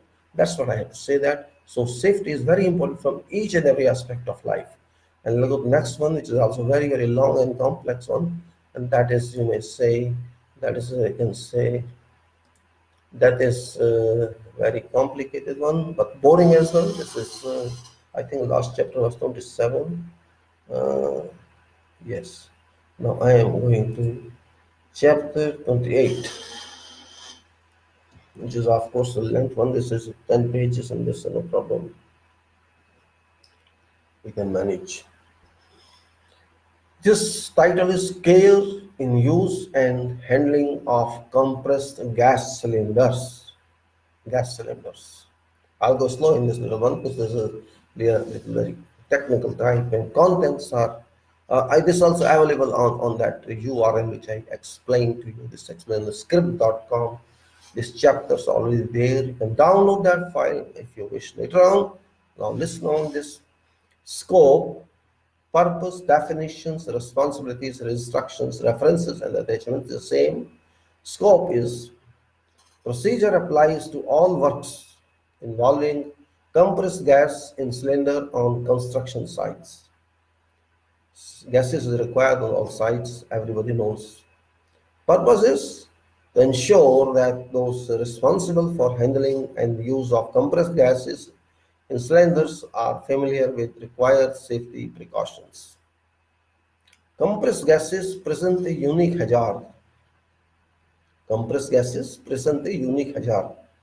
Depending on a particular gas, there is a potential for simultaneous exposure to both mechanical and chemical hazards. Gases may be, say, flammable or combustible, explosive, corrosive, poisonous, inert, or a combination of hazards. Once again, gases could be like flammable or combustible, explosive, corrosive, poisonous, inert, or a combination of them. Now, if gas is flammable, flash points lower than room temperature, flash points lower than room temperature, compounded by high rates of diffusion, present a danger of fire or explosion. If gas is flammable, just try to understand. Flash points lower than room temperature, compounded by high rate of diffusion, present a danger of fire or explosion. Additional hazards of reactivity and toxicity of gas, as well as asphyxiation, can be caused by high concentrations of even harmless gases such as nitrogen. Again, additional hazards of reactivity and toxicity of gas, as well as asphyxiation, can be caused by high concentrations of even harmless gases such as nitrogen. Since gases are contained in heavy, highly pressurized metals containers, large amount of potential energy resulting from compression of gas makes cylinder a potential rocket or fragmentation bomb, one that got away, that is self-fragmentation bomb. Again, this is a very complicated sentence. Since gases are contained in heavy, highly pressurized metals containers, large amount of potential energy resulting from compression of gas makes cylinder a potential rocket or fragmentation bomb, one that got away. Careful procedure Careful procedures are necessary for handling various compressed gases, cylinders containing compressed gases, regulators or valves used to control gas flow, and piping used to confine gases during flow. Now, definitions as again safety and company and contractor and subcontractor, all that.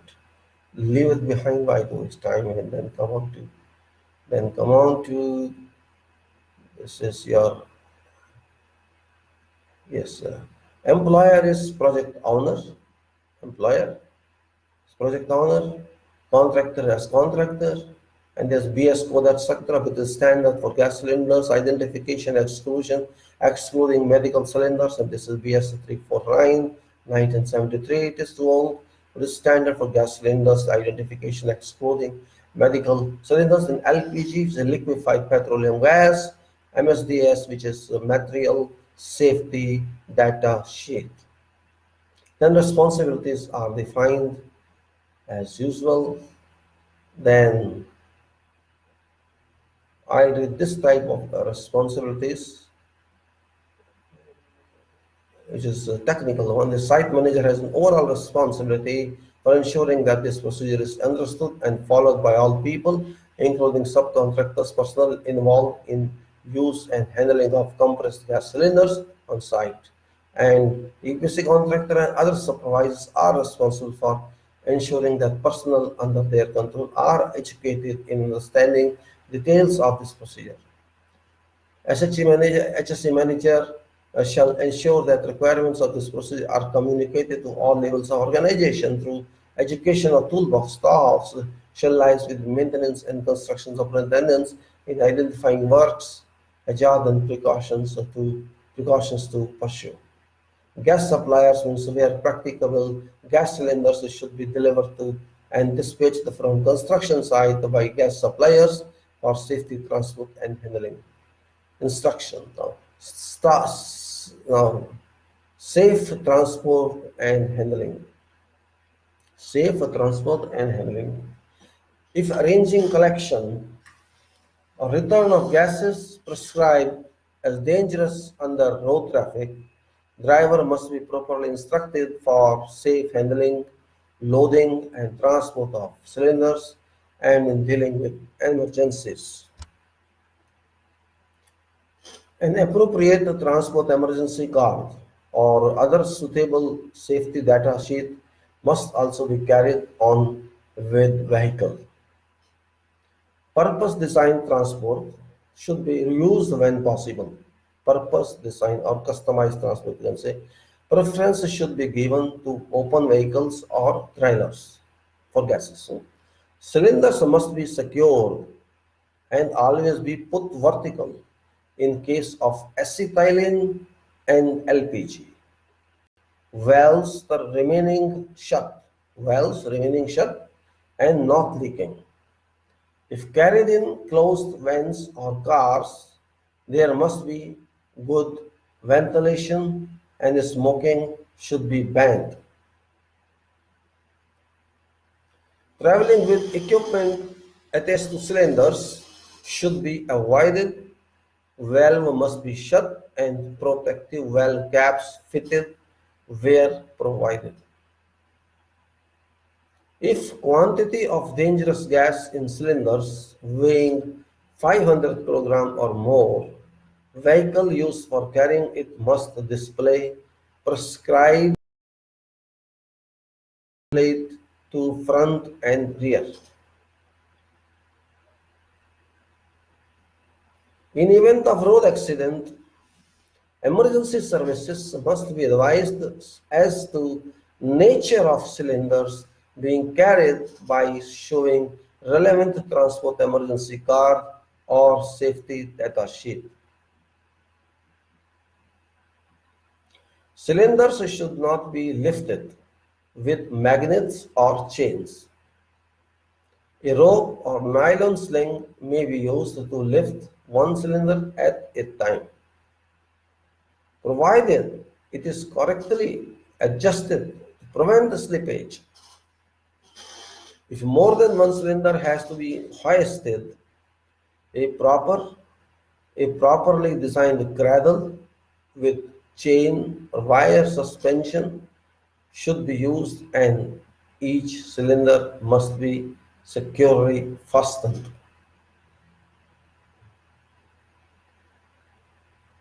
Cylinders should never be lifted by their valve cap or guard unless supplier states that they are designed for that purpose. Cylinders should not be rolled along ground. As this may damage identification of cylinder and may also cause valve to be damaged or open. And you know what happens if valve is open? While you throw it, you understand well, gas will come out and it will cause fire or bomb or explode. Can be. Oil, grease, or other readily combustible substances must be prevented from coming into contact with cylinders of oxygen, their valves or other fittings. Oil, grease, or other readily combustible substances must be prevented from coming into contact with cylinders of oxygen, their valves, or other fittings.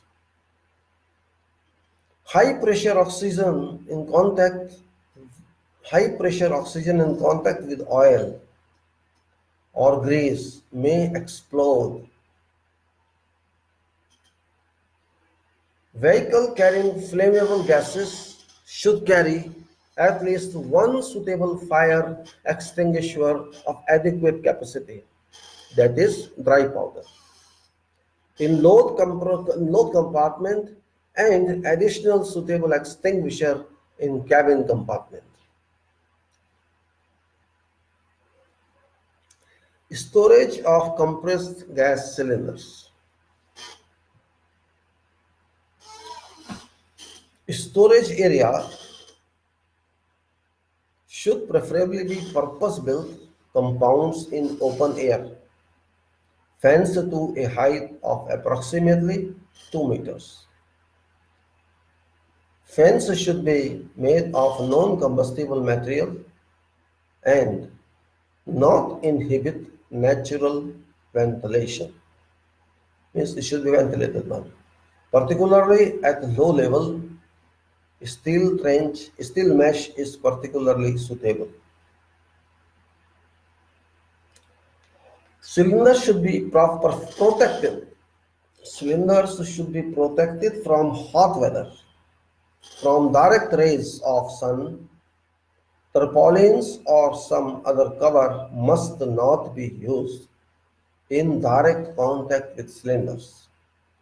Cylinders must not be placed on materials which are likely to cause corrosion of cylinder bases. If storage in open area is not reasonably practicable, then an adequately ventilated storeroom. If storage in open area is not reasonably practicable, then an adequately ventilated storeroom constructed of fire-resisting material may be used. It must be in a safe position, not near cellars, drains, or excavations. Where heavy gases could accumulate in event of cylinder leak, avoid storage near corrosive influences such as battery charging shop. LPG may be stored with acetylene. No source of ignition are allowed in stores or storage compounds where compressed flammable gas cylinders are kept. Lighting for stores containing acetylene or other combustible gas cylinders should either be approved flame-proof type or should be outside store. For flammable gas stores, electrical switches must be of approved flame-proof construction and placed outside there. Once again, for flammable gas stores, electrical switches must be of approved flame-proof construction and placed outside store.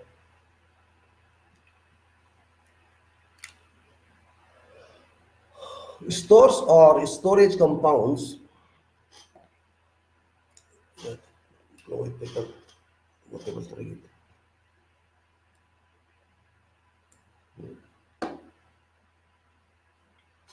Stores or storage compounds for flammable gases should have at least two means of exit. Gates or doors should open outwards and be openable from inside store even. When locked from outside, suitable firefighting equipment shall be provided. For small quantities of flammable gases less than 300 kg, a lockable wire cage in open area may be provided. A single gate is then adequate. If there is no risk of persons being trapped in enclosure. Fully and empty cylinders, full and empty cylinders should be kept apart and full and empty notices displayed accordingly. Different categories of gas cylinders, toxic, flammable, etc., should be segregated and marked by signs in storage area. Oxygen and oxidants should not be stored with flammable gases, but in separate store of at least 6 meters distance. LPG and acetylene gases. LPG and acetylene cylinders must never be stacked horizontally in storage or use. Cylinders should normally be stored upright and secured so that it shall not fall. They should never be left free standing. That is, certain LPG cylinders, unless designed to remain stable in such circumstances, but securely lashed to an adjusted structure.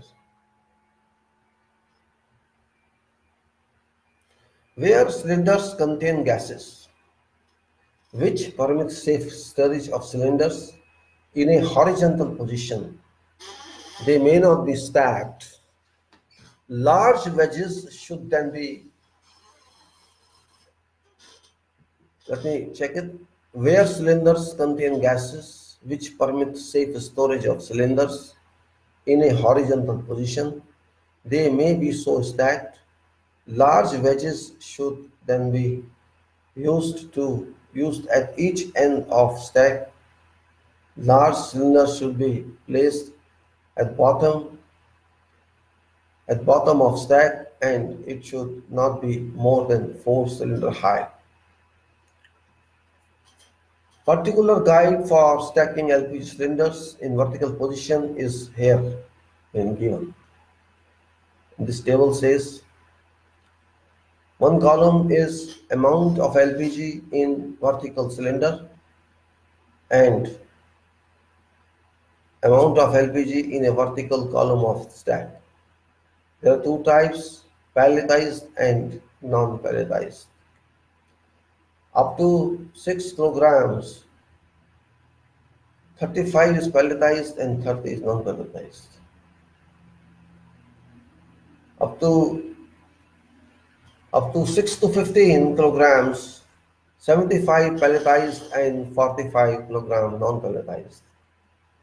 Up to from 15 to 20 kilograms, it is palletized 80 and non-palletized 50. 20 to 55 kilogram palletized on 10 and non-palletized 55 kilogram. This is just information. Cylinders should be stored well away from stoves. Cylinders should be stored well away from stoves, boilers, radiators, and other heat sources. Personnel must not smoke. Wear oily clothes. Don't wear oil clothes or have any naked light. Don't use any naked light in any place where flammable compressed gases are stored or where oxygen is stored.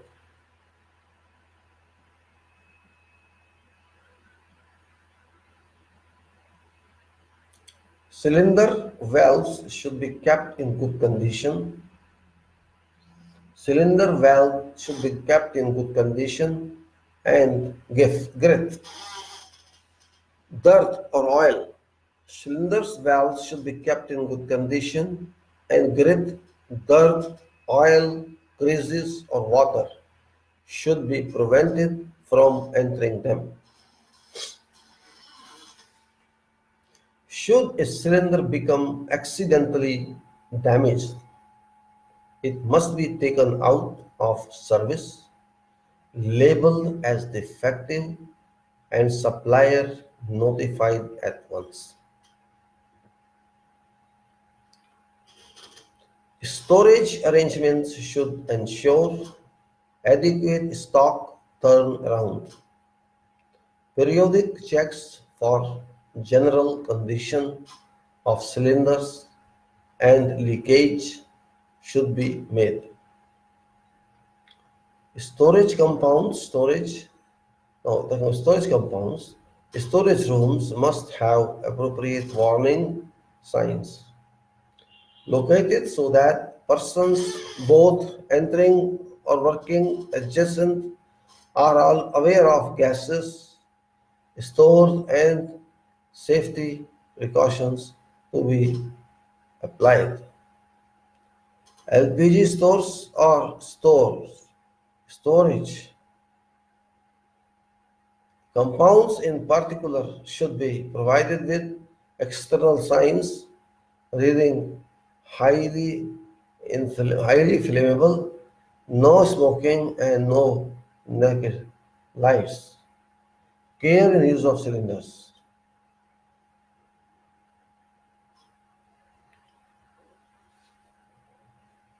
Cylinders should not be used as rollers. People roll them, I have seen them. Cylinders should not be used as rollers or support or for any other purpose than to contain as supplied. Cylinders must not be allowed to come into contact with electrical apparatus, especially arc welding tool or on live wires. For LPG cylinder which is leaking and on fire, I'm talking of LPG cylinder which is leaking and on fire. If a valve can readily be closed, this should be done and fire thus extinguished. If valve has been damaged, again evacuate area and call fire brigade, indicating that LPG is uninvolved. Once I read this, very serious step. For LPG cylinder which is leaking, and on fire, if a valve can readily be closed, this should be done and fire thus extinguished. If valve has been damaged, again evacuate area and call for fire brigade, indicating that LPG is involved. Next is for hydrogen cylinders leaking and on fire, do not attempt for hydrogen cylinders leaking and on fire, do not attempt valve enclosure, but evacuate area and call fire brigade, indicating them that hydrogen is involved.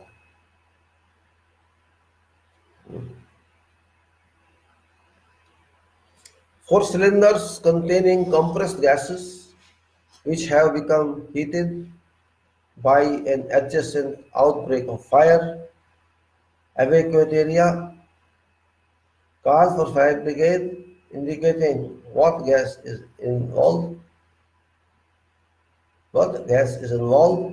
then try to fight fire from a protected position using a copious amount of water to cool cylinders and control fire. Again, I am repeating this. For cylinders containing compressed gases, from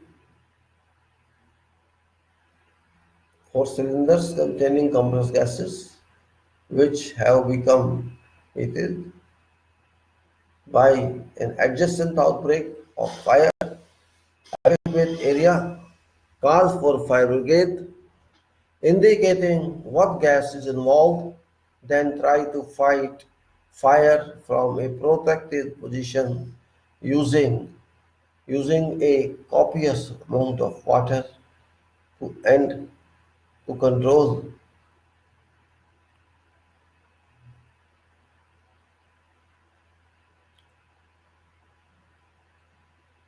For cylinders containing compressed gas, I'll repeat this because it's some difficult written notice coming. For cylinders containing compressed gases which have become heated by an adjacent outbreak of fire, evacuate area, call fire brigade, indicating what gas is involved, then try to fight fire from a protected position using a copious amount of water to cool cylinder and control fire. Every effort should be made to avoid leakage. Tests should always be conducted with soap water and brush and never by means of naked flame.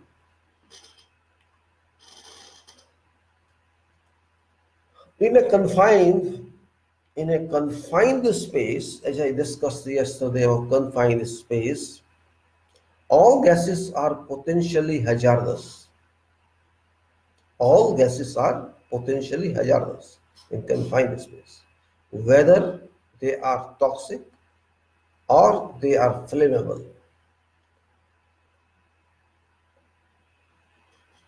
Asphyxiating, or as in case of oxygen, capable of increasing risk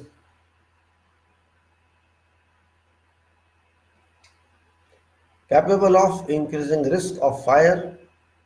Importance of good ventilation cannot therefore be overstressed. Personnel should never lubricate any valve or fitting, white or red lead joining, compressor or jointing tape should also not be used.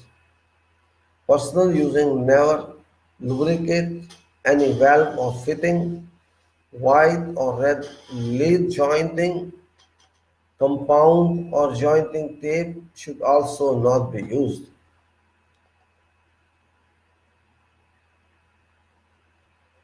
Joint fittings or piping made of copper or silver should on no account be used in acetylene cylinders, as acetylene must never be allowed to come into contact with copper or any alloy containing more than 70% copper.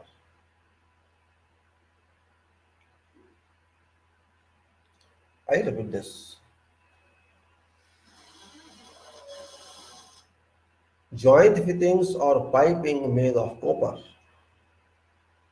or silver should on no account be used in acetylene cylinders, as acetylene must never be allowed to come in contact with copper or any other alloy containing more than 70% copper. During use as well as storage, cylinders and valves should be kept clean. Grit, dust, oil, or dirty water should not be allowed to contaminate valves or fittings, and common practice of allowing cylinders to lie in and out.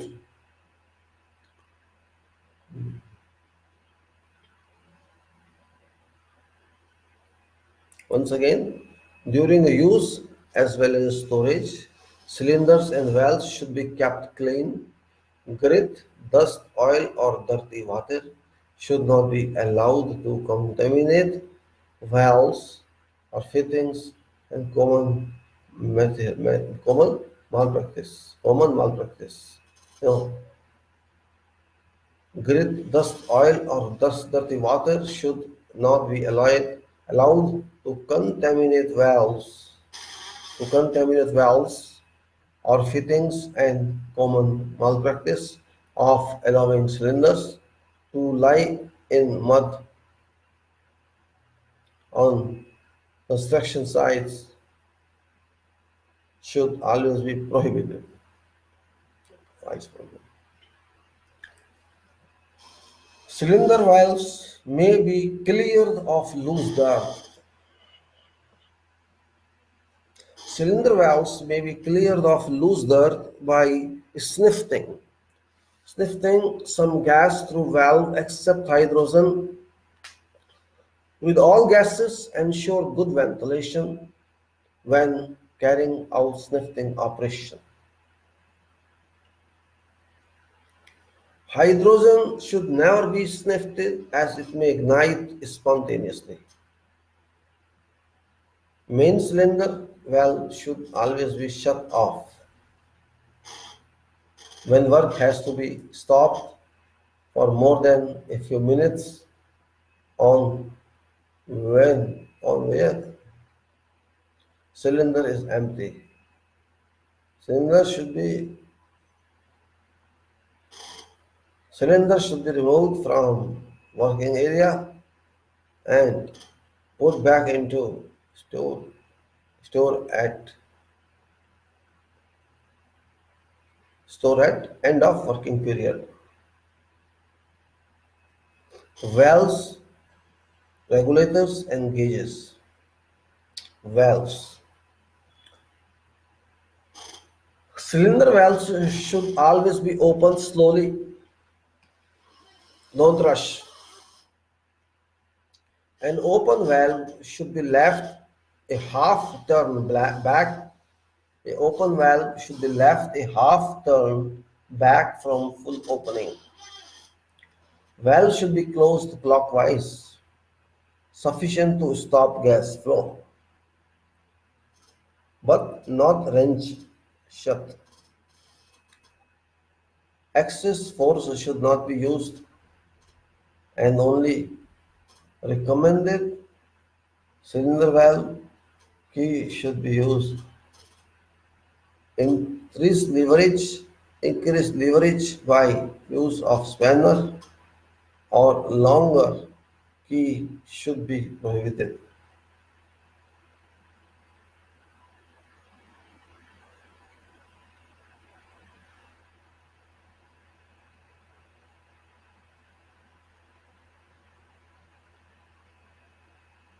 Alright, so valve should be closed clockwise, sufficient to stop gas flow, but not wrench shut. Excessive force should not be used, and only recommended cylinder valve key should be used. Increased leverage by use of spanner or long keys should be prohibited. If valve spindle is too stiff, if valve spindle is too stiff to open by hand or is damaged or broken, cylinder should be returned to supplier unused. Removal of gland nut should never be attempted.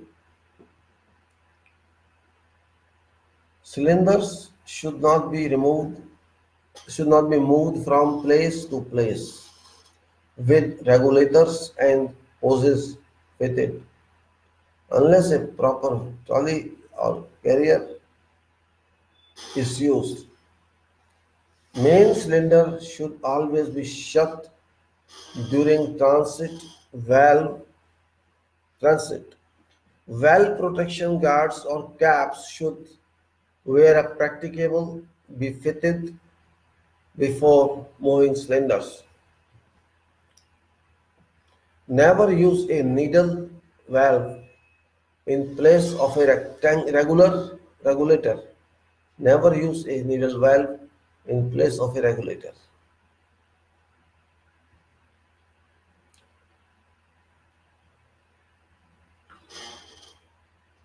A needle valve may cause bursting of hose if gases are cut off at touch.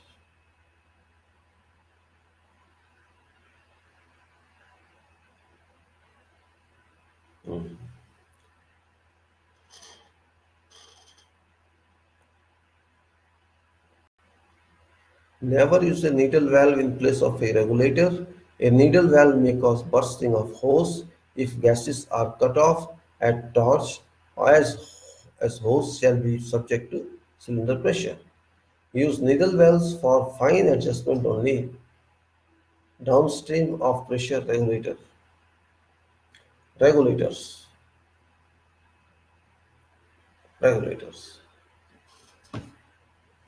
Welding or cutting apparatus. Welding or cutting apparatus should not be used unless automatic pressure regulators are fitted to oxygen and fixed gas cylinders. Before fitting a pressure gauge regular onto a full cylinder, adjusting screws.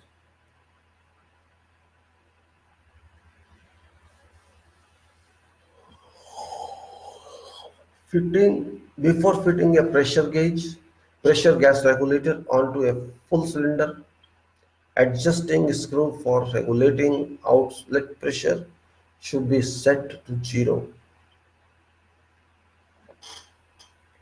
Correct regulator, correct regulator must be used, or suitable regulator you may say, must be used for particular cylinder, and compatibility of threads checked accordingly. Outlets of industrial gas cylinder. Outlets of industrial gas cylinders, valve-free features.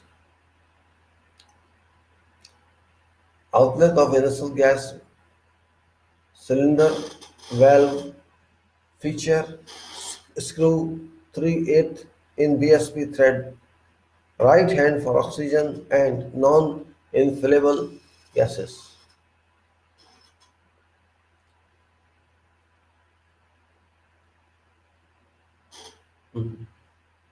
Outlets of industrial gas cylinder valves.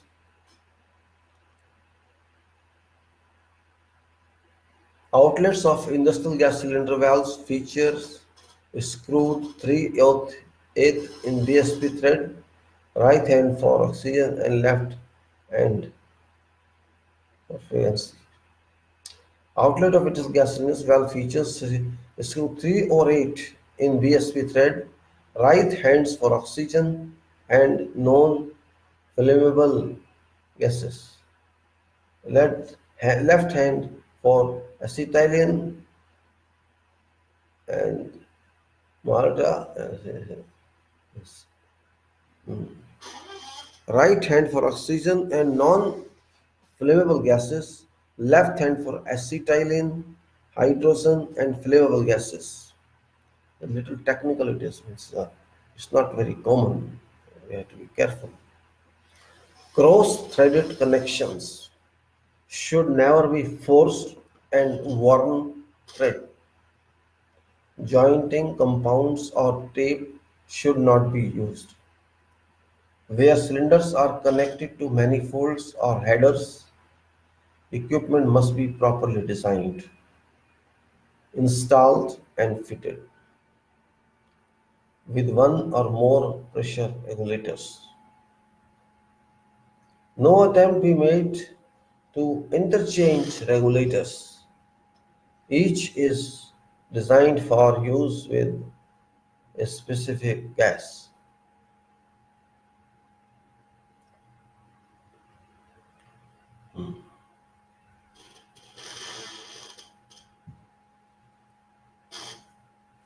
Again, no attempt must be made to interchange regulators. Each is designed for use with a specific gas and should be marked accordingly. Gauges. Gauges. Only pressure gauges recommended by supplier should be used. If a gauge attached to a regulator is defective, complete regulator should be exchanged and amateur repairs prohibited. Gauges for oxygen should be marked oxygen OXYGEN and must not be tested for leak within oil, always with soap and water. Means don't check with oil.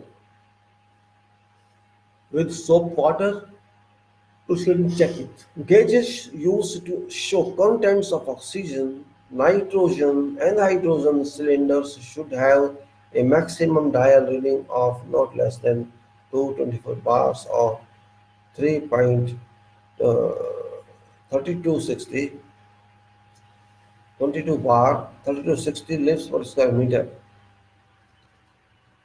And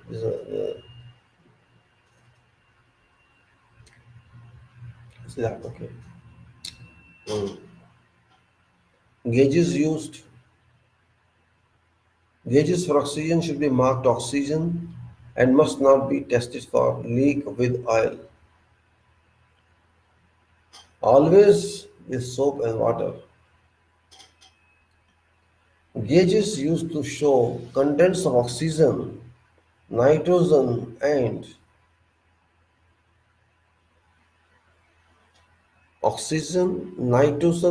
hydrogen cylinders should have a maximum day.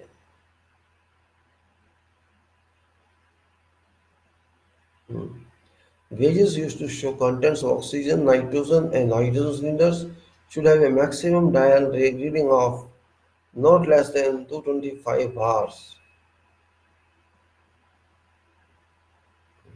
225 bars. Gauges used to show contents of acetylene cylinders should have a maximum dial reading of not less than 40 bars. That is 530 lives per square meter. Hoses and torches. Hoses and torches. Only hose that conforms to BS 5120 should be used to connect torch to gas cylinders. Hoses should conform to acceptable color. Hoses they want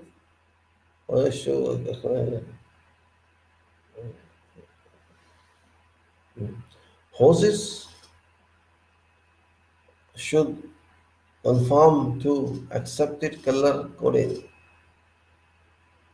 What color coding? Let us see. Hoses should conform to accepted color coding is blue for oxygen, red acetylene, orange propane. B. Blue for oxygen, red acetylene, orange propane. Lengths of hoses are supplied with ends firmly gripped to nipples, having screw unions suitable for connecting to standard regulator outlets and torch inlets. Makeshift connections should on no account be used.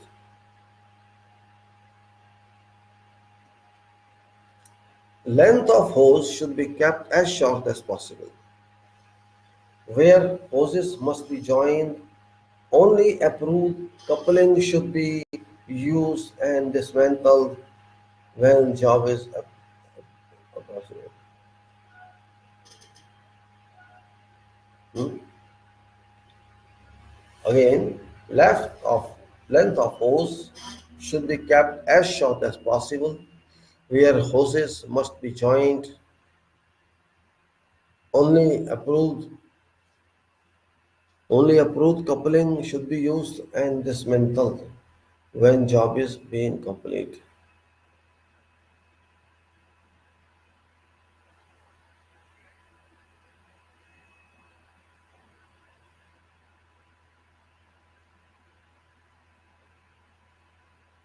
Hmm.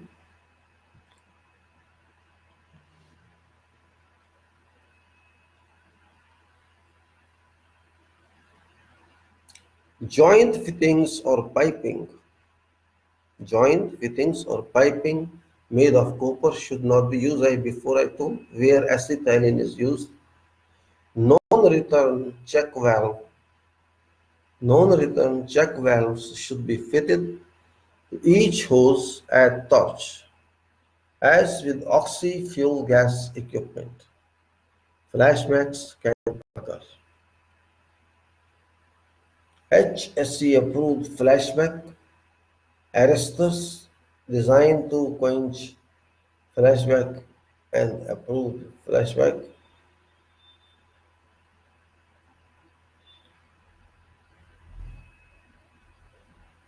HSE approved flashback arrestor designed to quench flashback and release pressure should be fitted to both fuel, gas and oxygen regulators.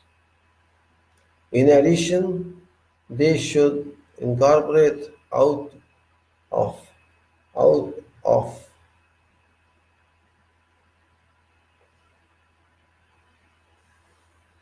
HSC approved flashback arresters designed to quench flashback and release pressure should be fitted to both fuel gas and oxygen regulators. In addition, they should be they should incorporate cutoff valves for automatically of gas of gas supply. Automatically cut off gas supply. Hoses should not be dragged.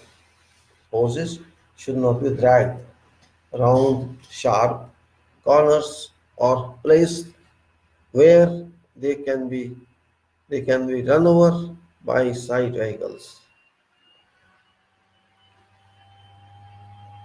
Hose connections, hoses and torches should be inspected at least daily before use. Mm.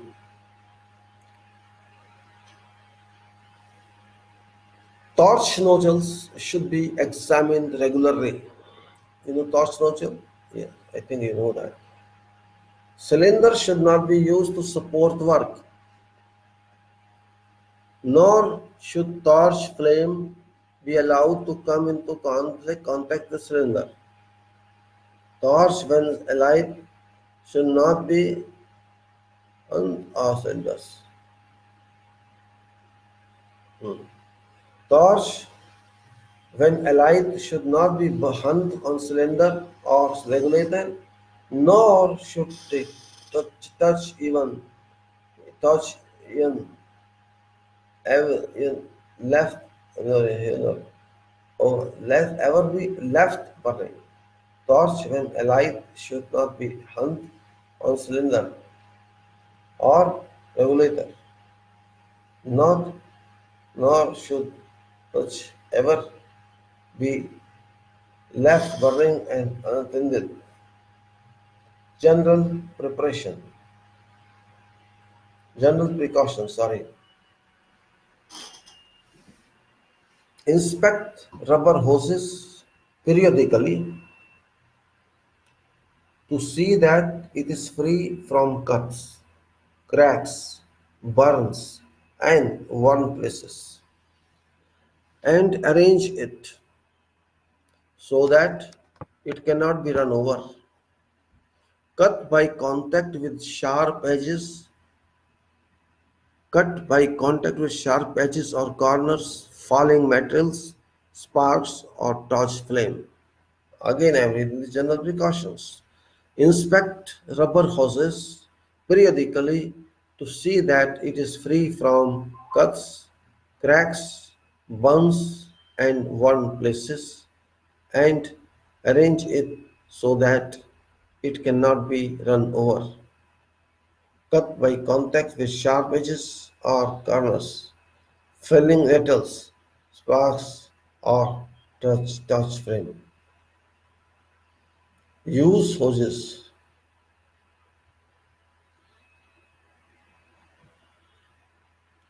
Mm.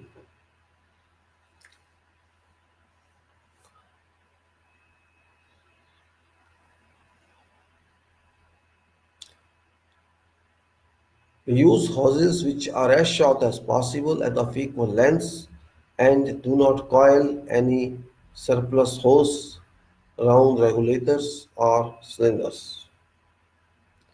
Do not use odd bits of tubing, and remember that copper on high copper content alloy should not be used in acetylene hose or other parts in contact with acetylene.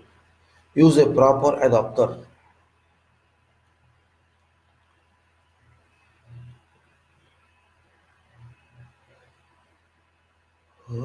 Be sure to observe carefully maker's instructions for lighting and using torches. Do not use pressures in excess of those recommended for heavy duty high delivery regulators, where only low pressures are required. Never attempt to light a torch until sufficient time has elapsed. After opening torch acetylene valve and for gas in house. Mm. Never attempt to light a torch until sufficient time has elapsed after opening torch acetylene well for gas in hose to normalize at correct working pressure and to all air to be blown from the hose. Always follow equipment manufacturer's instructions. Do not locate or use cylinders.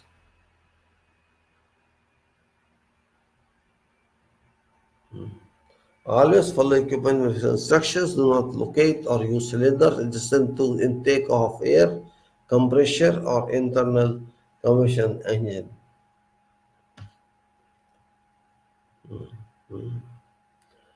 General explanation, let us say identification.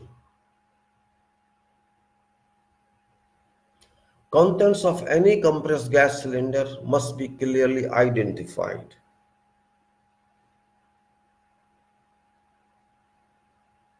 Such identification should be stenciled or stamped on cylinder, stenciled before it was, or stamped on cylinder or a label.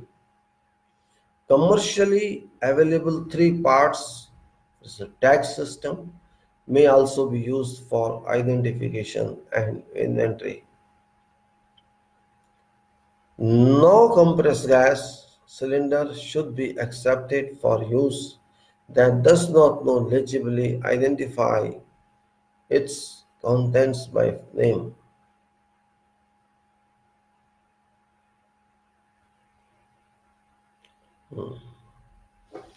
Such identification should be stamped on cylinder or label.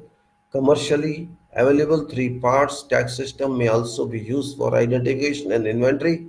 No compressed gas cylinder should be accepted for use that does not legibly identify its contents by name. If labeling on a cylinder becomes unclear or attached tag is defaced, the point content and now they identify.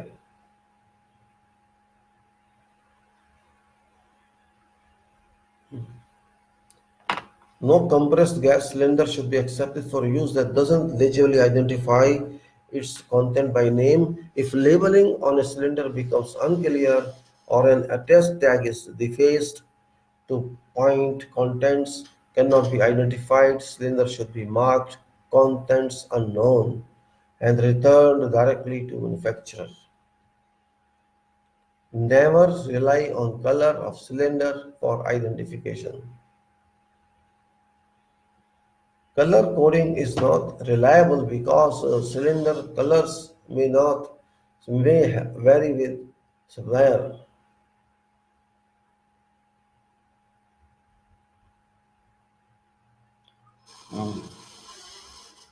Additionally, label on caps have little value because caps are interchangeable. All gas lines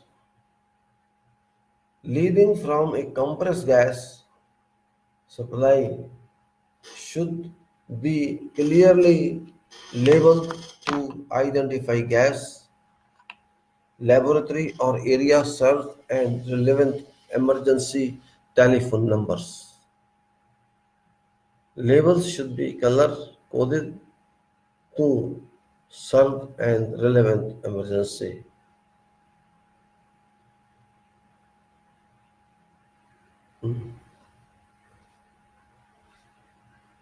All gas lines leading from a compressed gas supply should be clearly labeled to identify gas, laboratory or area served and relevant emergency telephone numbers. Labels should be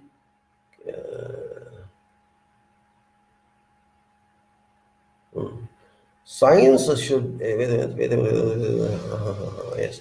All gas lines leading from a compressed gas supply should be clearly labeled and identify gas, laboratory areas served, and relevant emergency telephone numbers. Labels should be color coded to distinguish hazardous gases such as flammable, toxic, or corrosive substances, namely yellow or background and black letters. Yellow background and black letters. Labels should be color coded to distinguish hazardous gases such as flammable, toxic, or corrosive substances, namely a yellow background and black letters. Signs should be conspicuously posted in areas where flammable compressed gases are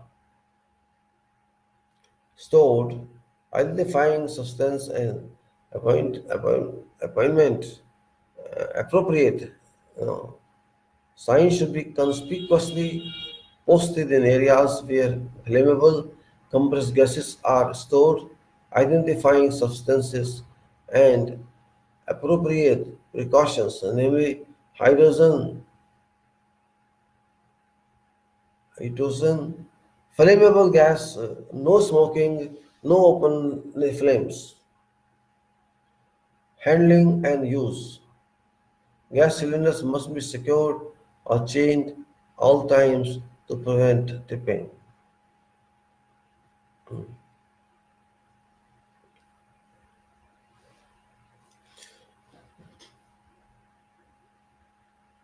Gas cylinder gas cylinders must be secured or chained all times to prevent tipping. Cylinders may be attached to a bench top individually to wall, placed in a holding cage, or have a non-tip base attached. Non-tip based attached. Chains or sturdy straps may be used to secure them if a if a leaking cylinder is discovered, move it to a safe place if it is safe to do so, and inform environmental health and safety department. Owner should also be called to called as soon as possible. If a leaking cylinder is discovered, money is so immense. Got it? If a leaking cylinder is discovered, move it to a safe place. It is safe to do so. And inform environment health safety department when there should be all criteria. Then next one, under no circumstances should any attempt be made to repair a cylinder or valve. Standard cylinder valve outlet connections have been devised by Compressed Gas Association to prevent mixing of incompatible gases. Outlet threads used vary in diameter. Some areas are internal, some are external. Some are right-handed, some are left-handed.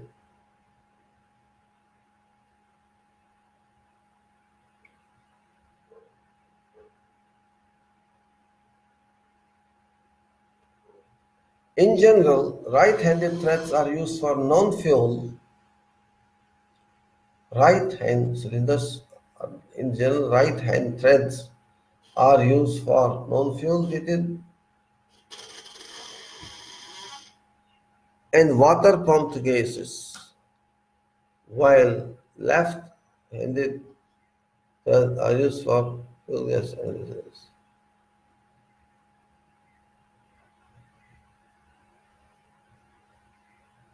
Mm.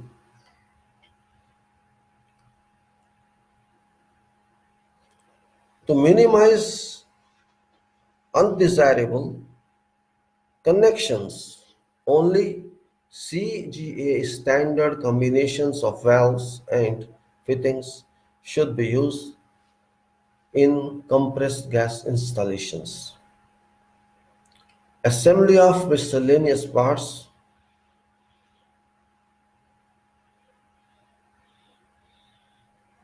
to minimize undesirable connections. Only CGA standard combination of valves and fittings should be used in compressed gas installations.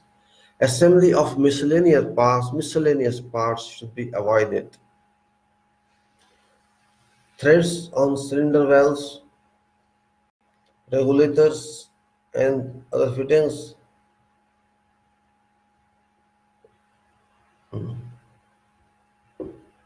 should be examined to ensure that they correspond and remain undamaged.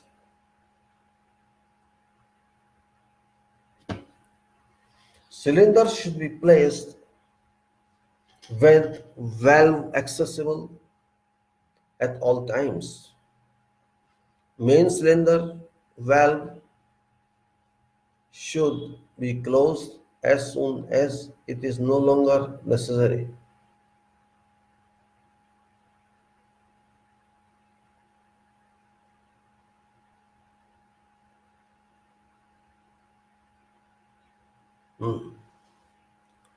Cylinder should be placed with valve accessible all times.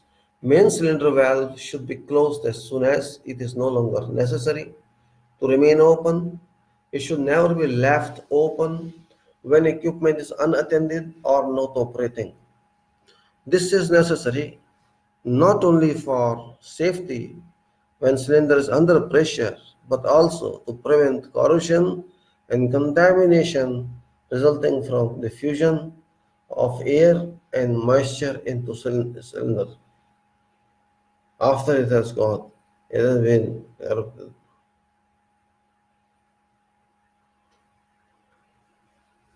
Cylinders are equipped with either cylinders are equipped with either a hand wheel or stem valve. For cylinders equipped with stem valve,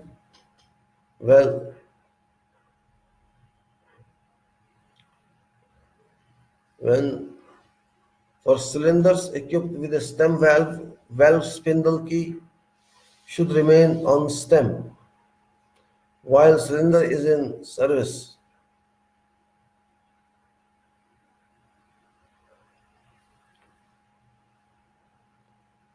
Only wrenches or tools provided by cylinder supplier should be used to open or close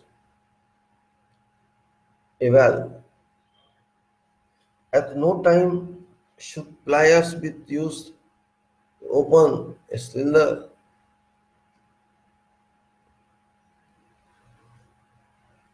Only to open a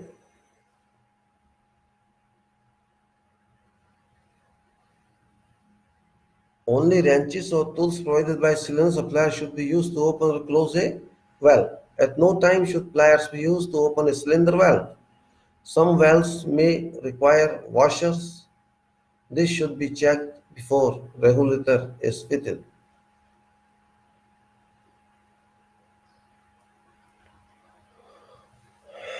Cylinders containing flammable gases such as hydrogen or acetylene must not be stored in close proximity to open flames areas where electrical sparks are generated or where other sources of ignition may be present. Cylinders containing acetylene shall never be stored on their side.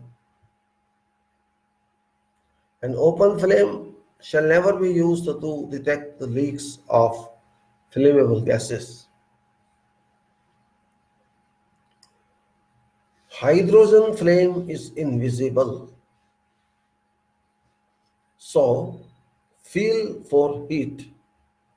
One common practice is to use a natural Bristol broom to sweep air in front of you. All cylinders, all cylinders containing flammable gases should be stored in a well-ventilated area.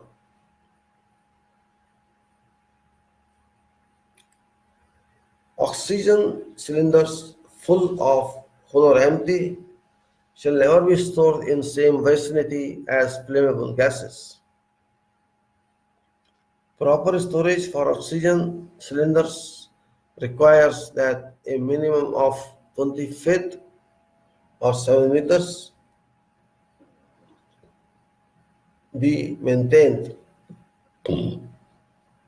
between flammable gas cylinders and oxygen cylinders or storage areas.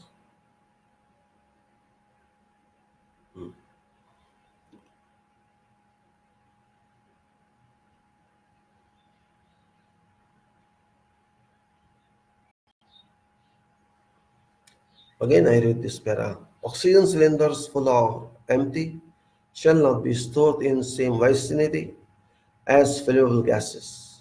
Proper storage for oxygen cylinders requires that a minimum of 20 feet or 7 meters be maintained between flammable gas cylinders and oxygen cylinders or storage areas. Be separated at a minimum by firewall 5 feet high with a fire rating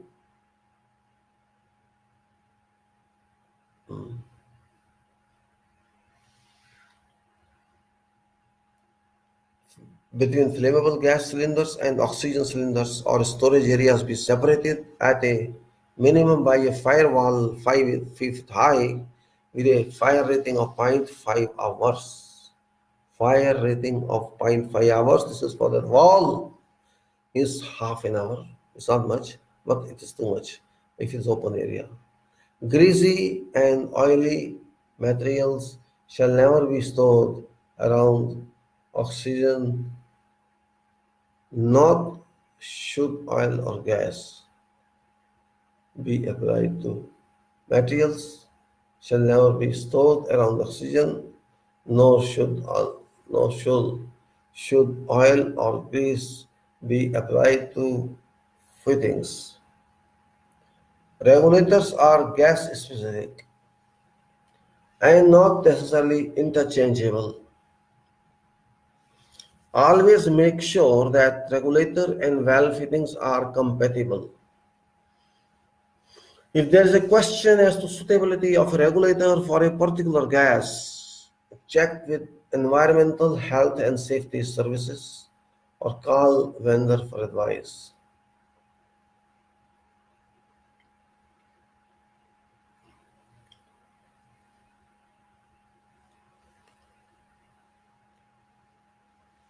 After regulator is attached, cylinder valve should be opened and just enough to indicate pressure on regular gauge, and all connections checked with a soap solution for leaks.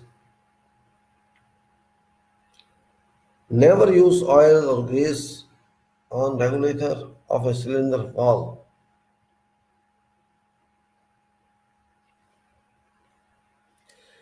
Rules should always be followed in regard to piping.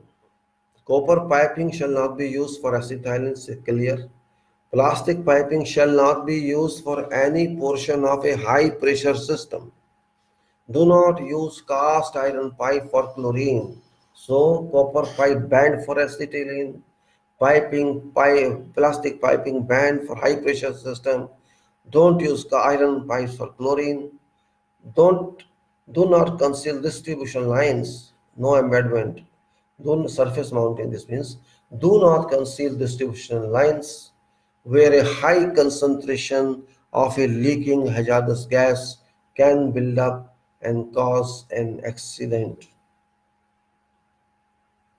Distribution lines and their outlets should be clearly labeled as to type of gas contained. Piping systems should be inspected for leaks on a regular basis.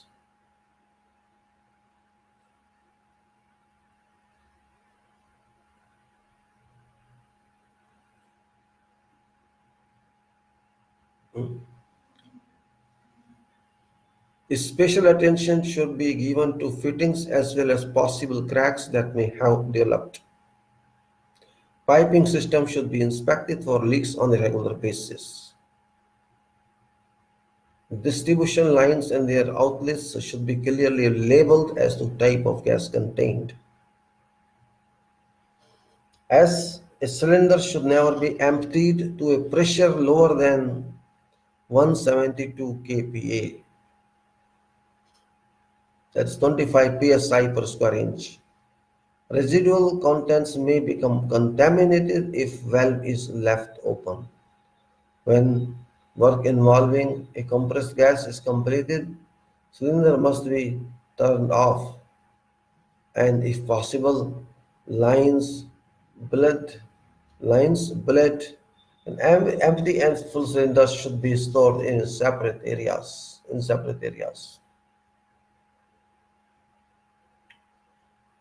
Where possibility of flow reversal exists, cylinder discharge lines should be equipped with approved check valves to prevent inadvertent contamination of cylinders connected to a closed system. Sucking back is particularly troublesome where gases are used as reactants in a closed system. A cylinder in such a system should be shut off and removed from system when pressure remaining in cylinder is at least 172 kPa.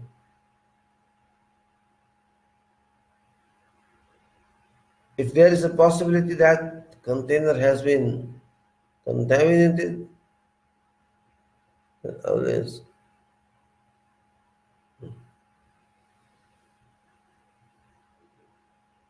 if there's a possibility that container has been contaminated, it should be so labeled and returned to supplier.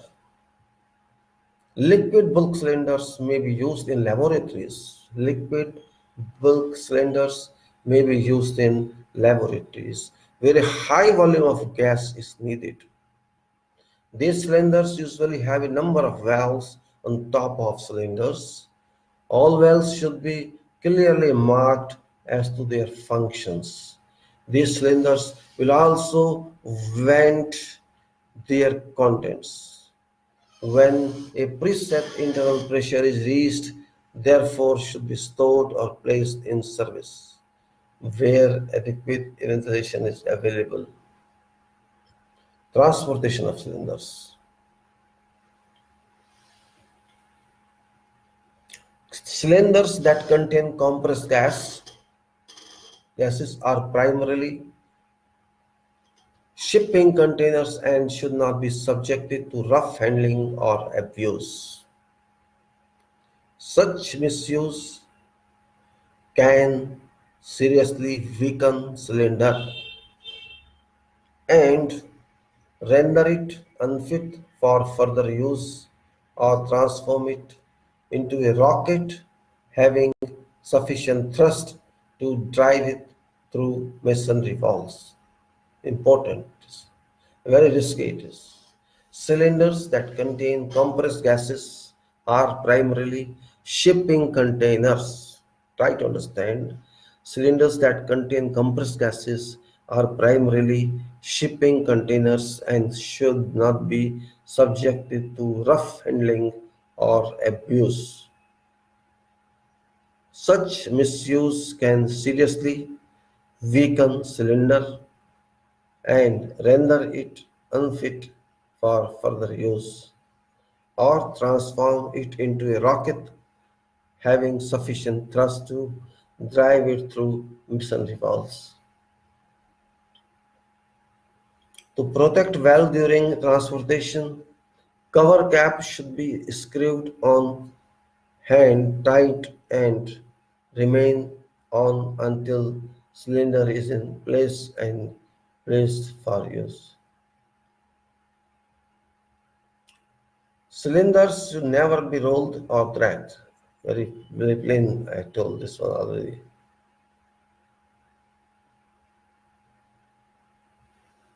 When moving large cylinders, they should be strapped to a properly designed wheeled cart to ensure stability. Only one cylinder should be handled or moved at a time.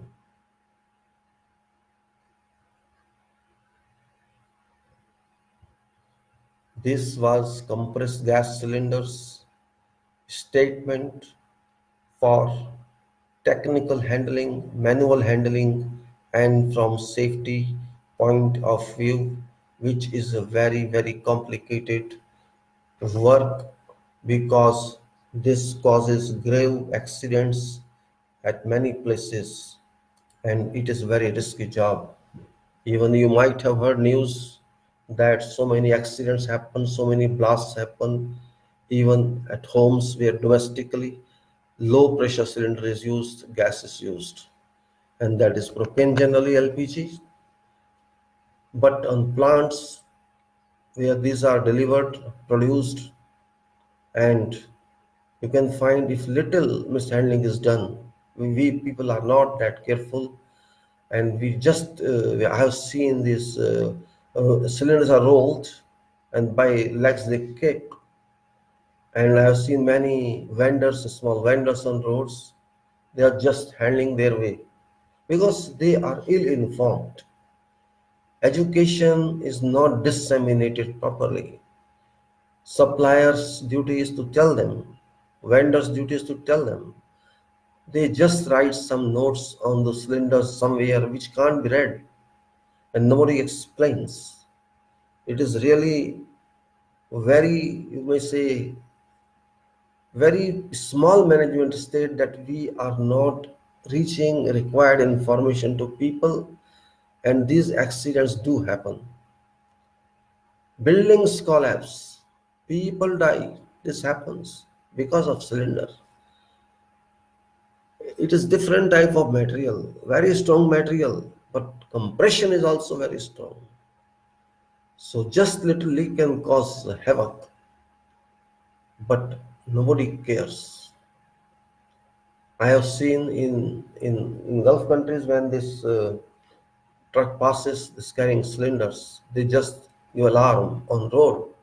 But here, you see, they just bring in some rickshaw or some a very small auto rickshaw, close from or someone, and they bring cylinders, keeping vertically, keeping horizontally, nobody bothers. What to do? Everything happens here. You can't avoid, but even then, it is responsibility of people at least to take care. I don't understand cylinder is important, life is important, which is important, you have to decide. Safety, safety again, I'm just advising is very important topic, subject, which has no limits, and in every profession, every discipline is there, advancing everywhere, and people are not advancing with that speed. Learning safety and developing safety should match with each other.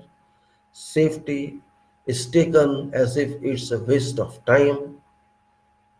People say no problem. It is very easy to say no problem. When there is some accident, person goes. But that person is a problem for himself. He goes, he lives. His family suffers. You people don't suffer. That vendor doesn't suffer. That manufacturer doesn't suffer. Sufferer is person, is customer who was not rightly informed about what precautions must be taken care of. And that's what happens. So field of safety, according to my understanding, is developing gradually. It is already developed to some expectations in organized sectors. I understand safety is being managed to considerable level within sector which is unorganized, which are, you can say, so-called medium organizations, or which is called companies which are not very well equipped. Their negligence happens. There it happens and people suffer. We see there are human losses, there are blasts, there's fire. It happens. So it is not only because of gases we have to take care, we have to take care of every safety. As we explained about workers, workers are very significant sectors, significant resources that we have.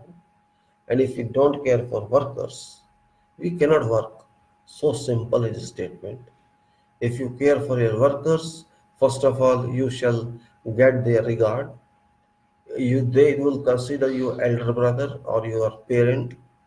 And if you take their further care, they will be inclined towards you and they will give more than required what you expect from them. And that is what is management.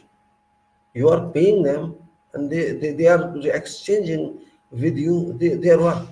So nobody is doing any obligation on someone, but human relation is very important because those people also have minds. Maybe I am educated, you are educated, we think one way, but these people also practically educated. They understand many ways and they do it. They do it on works and they note that, and we just steal from them without asking. We just make a note and do, oh, it can be done this way. We take their knowledge and write that to make some records, but it is their knowledge. We have many, we call in our ways. There's a work and we have to do that work, and we say, okay, write on method statements, and we write method statements, but we forget that a person who does one way can also do another way and can also do a third way. A person who is expert of prosecuting work or executing work is much more expert than what we think ourselves we are. We are theoretically strong. We are by thesis strong. We are charting out strong. We can design. We can do all that. But to an extent, real work is concerned, either those people can think more and more, explore more and more, who have been on contracting sites, contracting ends, but those can devise one method, second method, third method, and can find more ways to do job in efficient way, in expedient way, in safest way. What theoretical engineer, theoretical manager would be unable to conceive even. That's difference. So we can devise various statements depending upon best methods to be adopted from safety viewpoint. And this approach is a requirement for practical engineers or professional engineers or engineers working in a field. Those high regarded site engineers, we may not regard them, but they actually work with their crew. They work with foremen, they work with charge hand, they work with directly with them, and that is a real productive machine. That is a real productive unit we have. That is most important. Yes, they are not that brilliant in writing. They may not be brilliant in speaking good or doing good communication. They may be speaking rough. They may be speaking not in a comprehensive manner. Yet, we have to receive them. Their communication, their work. Ultimately, goal is work done, and they work. Only problem is lack of coordination, lack of communication, lack of understanding. Communication done by us once is not adequate because we are communicating something and probably it is in English. We may not be able, first of all, to communicate 100% what we want to do, and that person may miss another 50%. So 100% out of 100, maybe we miss 20%. 80% reaches to them and he may read, that person may not read, that person understand, that person may not understand, maybe half, that person doesn't understand. So what is left? 40%. Out of 40%, everything work is done. There should be an error in every technical quality and safety. So one communication is not adequate. Another communication should be surveillance. You must surveil and check whether or not that person who received communique goes into that and understands that. It is not first time, it is not second time because those people are busy on sites, in fields, in workshops. They don't concentrate on your act. Communication is for them, but you are a communicator. It is your duty to ensure that information reaches there, and this is the biggest principle of management. Though management people may not teach that, I am management, you are management, think that way. That information is a must. It may be on drawing, it may be on written statements, it may be a verbally communique, it may be interaction, whatever it is, your message must reach there, and that is only in labs. Not only in your language, in his language, in that person's language. Communication and translation are very important. If my information reaches there once, don't even rely on that. If you think the person understands, don't even, because that person listens to you, accepts to you, answers you. After that, he neglects that. Because work is not done in 1 minute. It takes hours and hours or days sometimes. Activity consumes many days, and that person forgets. That person falls sick or goes, someone doesn't come next day, or he fails to inform that one to his reliever. Information is lost somewhere or partly lost. So purpose is gone. Therefore, continuity, continuity is very important for everything. I learned this from really many Arabic people, very intelligent people. They are habitual of ascertaining that information because they are not used to writing much.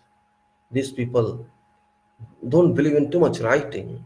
That people believe in repeating instructions, and they used to repeat whenever they go, one time, second time, third time. Have you understood? Not understood. Have you understood? Okay, they have a method. I'm saying that it's their job, their convention, their practice. But even if we write, we think we're masters in writing. Mastery of writing would not simplify problem. Understanding, conceptualizing, and how to do that. I write something you don't understand, or you understand half, and ultimately it should be communicated in full by your face to face interaction, by visiting person or calling person every time, and then supervising as well. Once it is a problem, maybe second time you have to take some seriousness on that, but in third stage, you will find that things start moving. Things start streamlining themselves. It comes into stream, and once it comes into streamline, then it goes on to canalization and riverization. Means it becomes rivers later, and then you can rely on them. Means you have to act as their teacher, as instructor. I'm not saying professor, because professor is something else, but instructor you have to be. And you can instruct only when you can love yourself. You have to simplify everything, and safety is same, also quality is same, and also design is same. Everywhere there is a lapse of coordination. I have experienced this. Everywhere there is mismanagement. Design is given in such a way as if they design some nuclear reactor. They do not understand what information should be provided and what should be avoided. They refer to codes, they refer to this and they refer to that, which have no practical relevance. You have to simplify as much as possible, so that that person who is not expected to be expert like you are has to understand. That is most important. If that person understands, your work is successful. Otherwise, your work is defective, and defective work means defective execution. That's so. So I'll just close here, because next time I'll take more on other chapters which are left, and I think it may take one, two, or three more talks, and then I'll start something else. Thank you, gentlemen. I close here. Bye.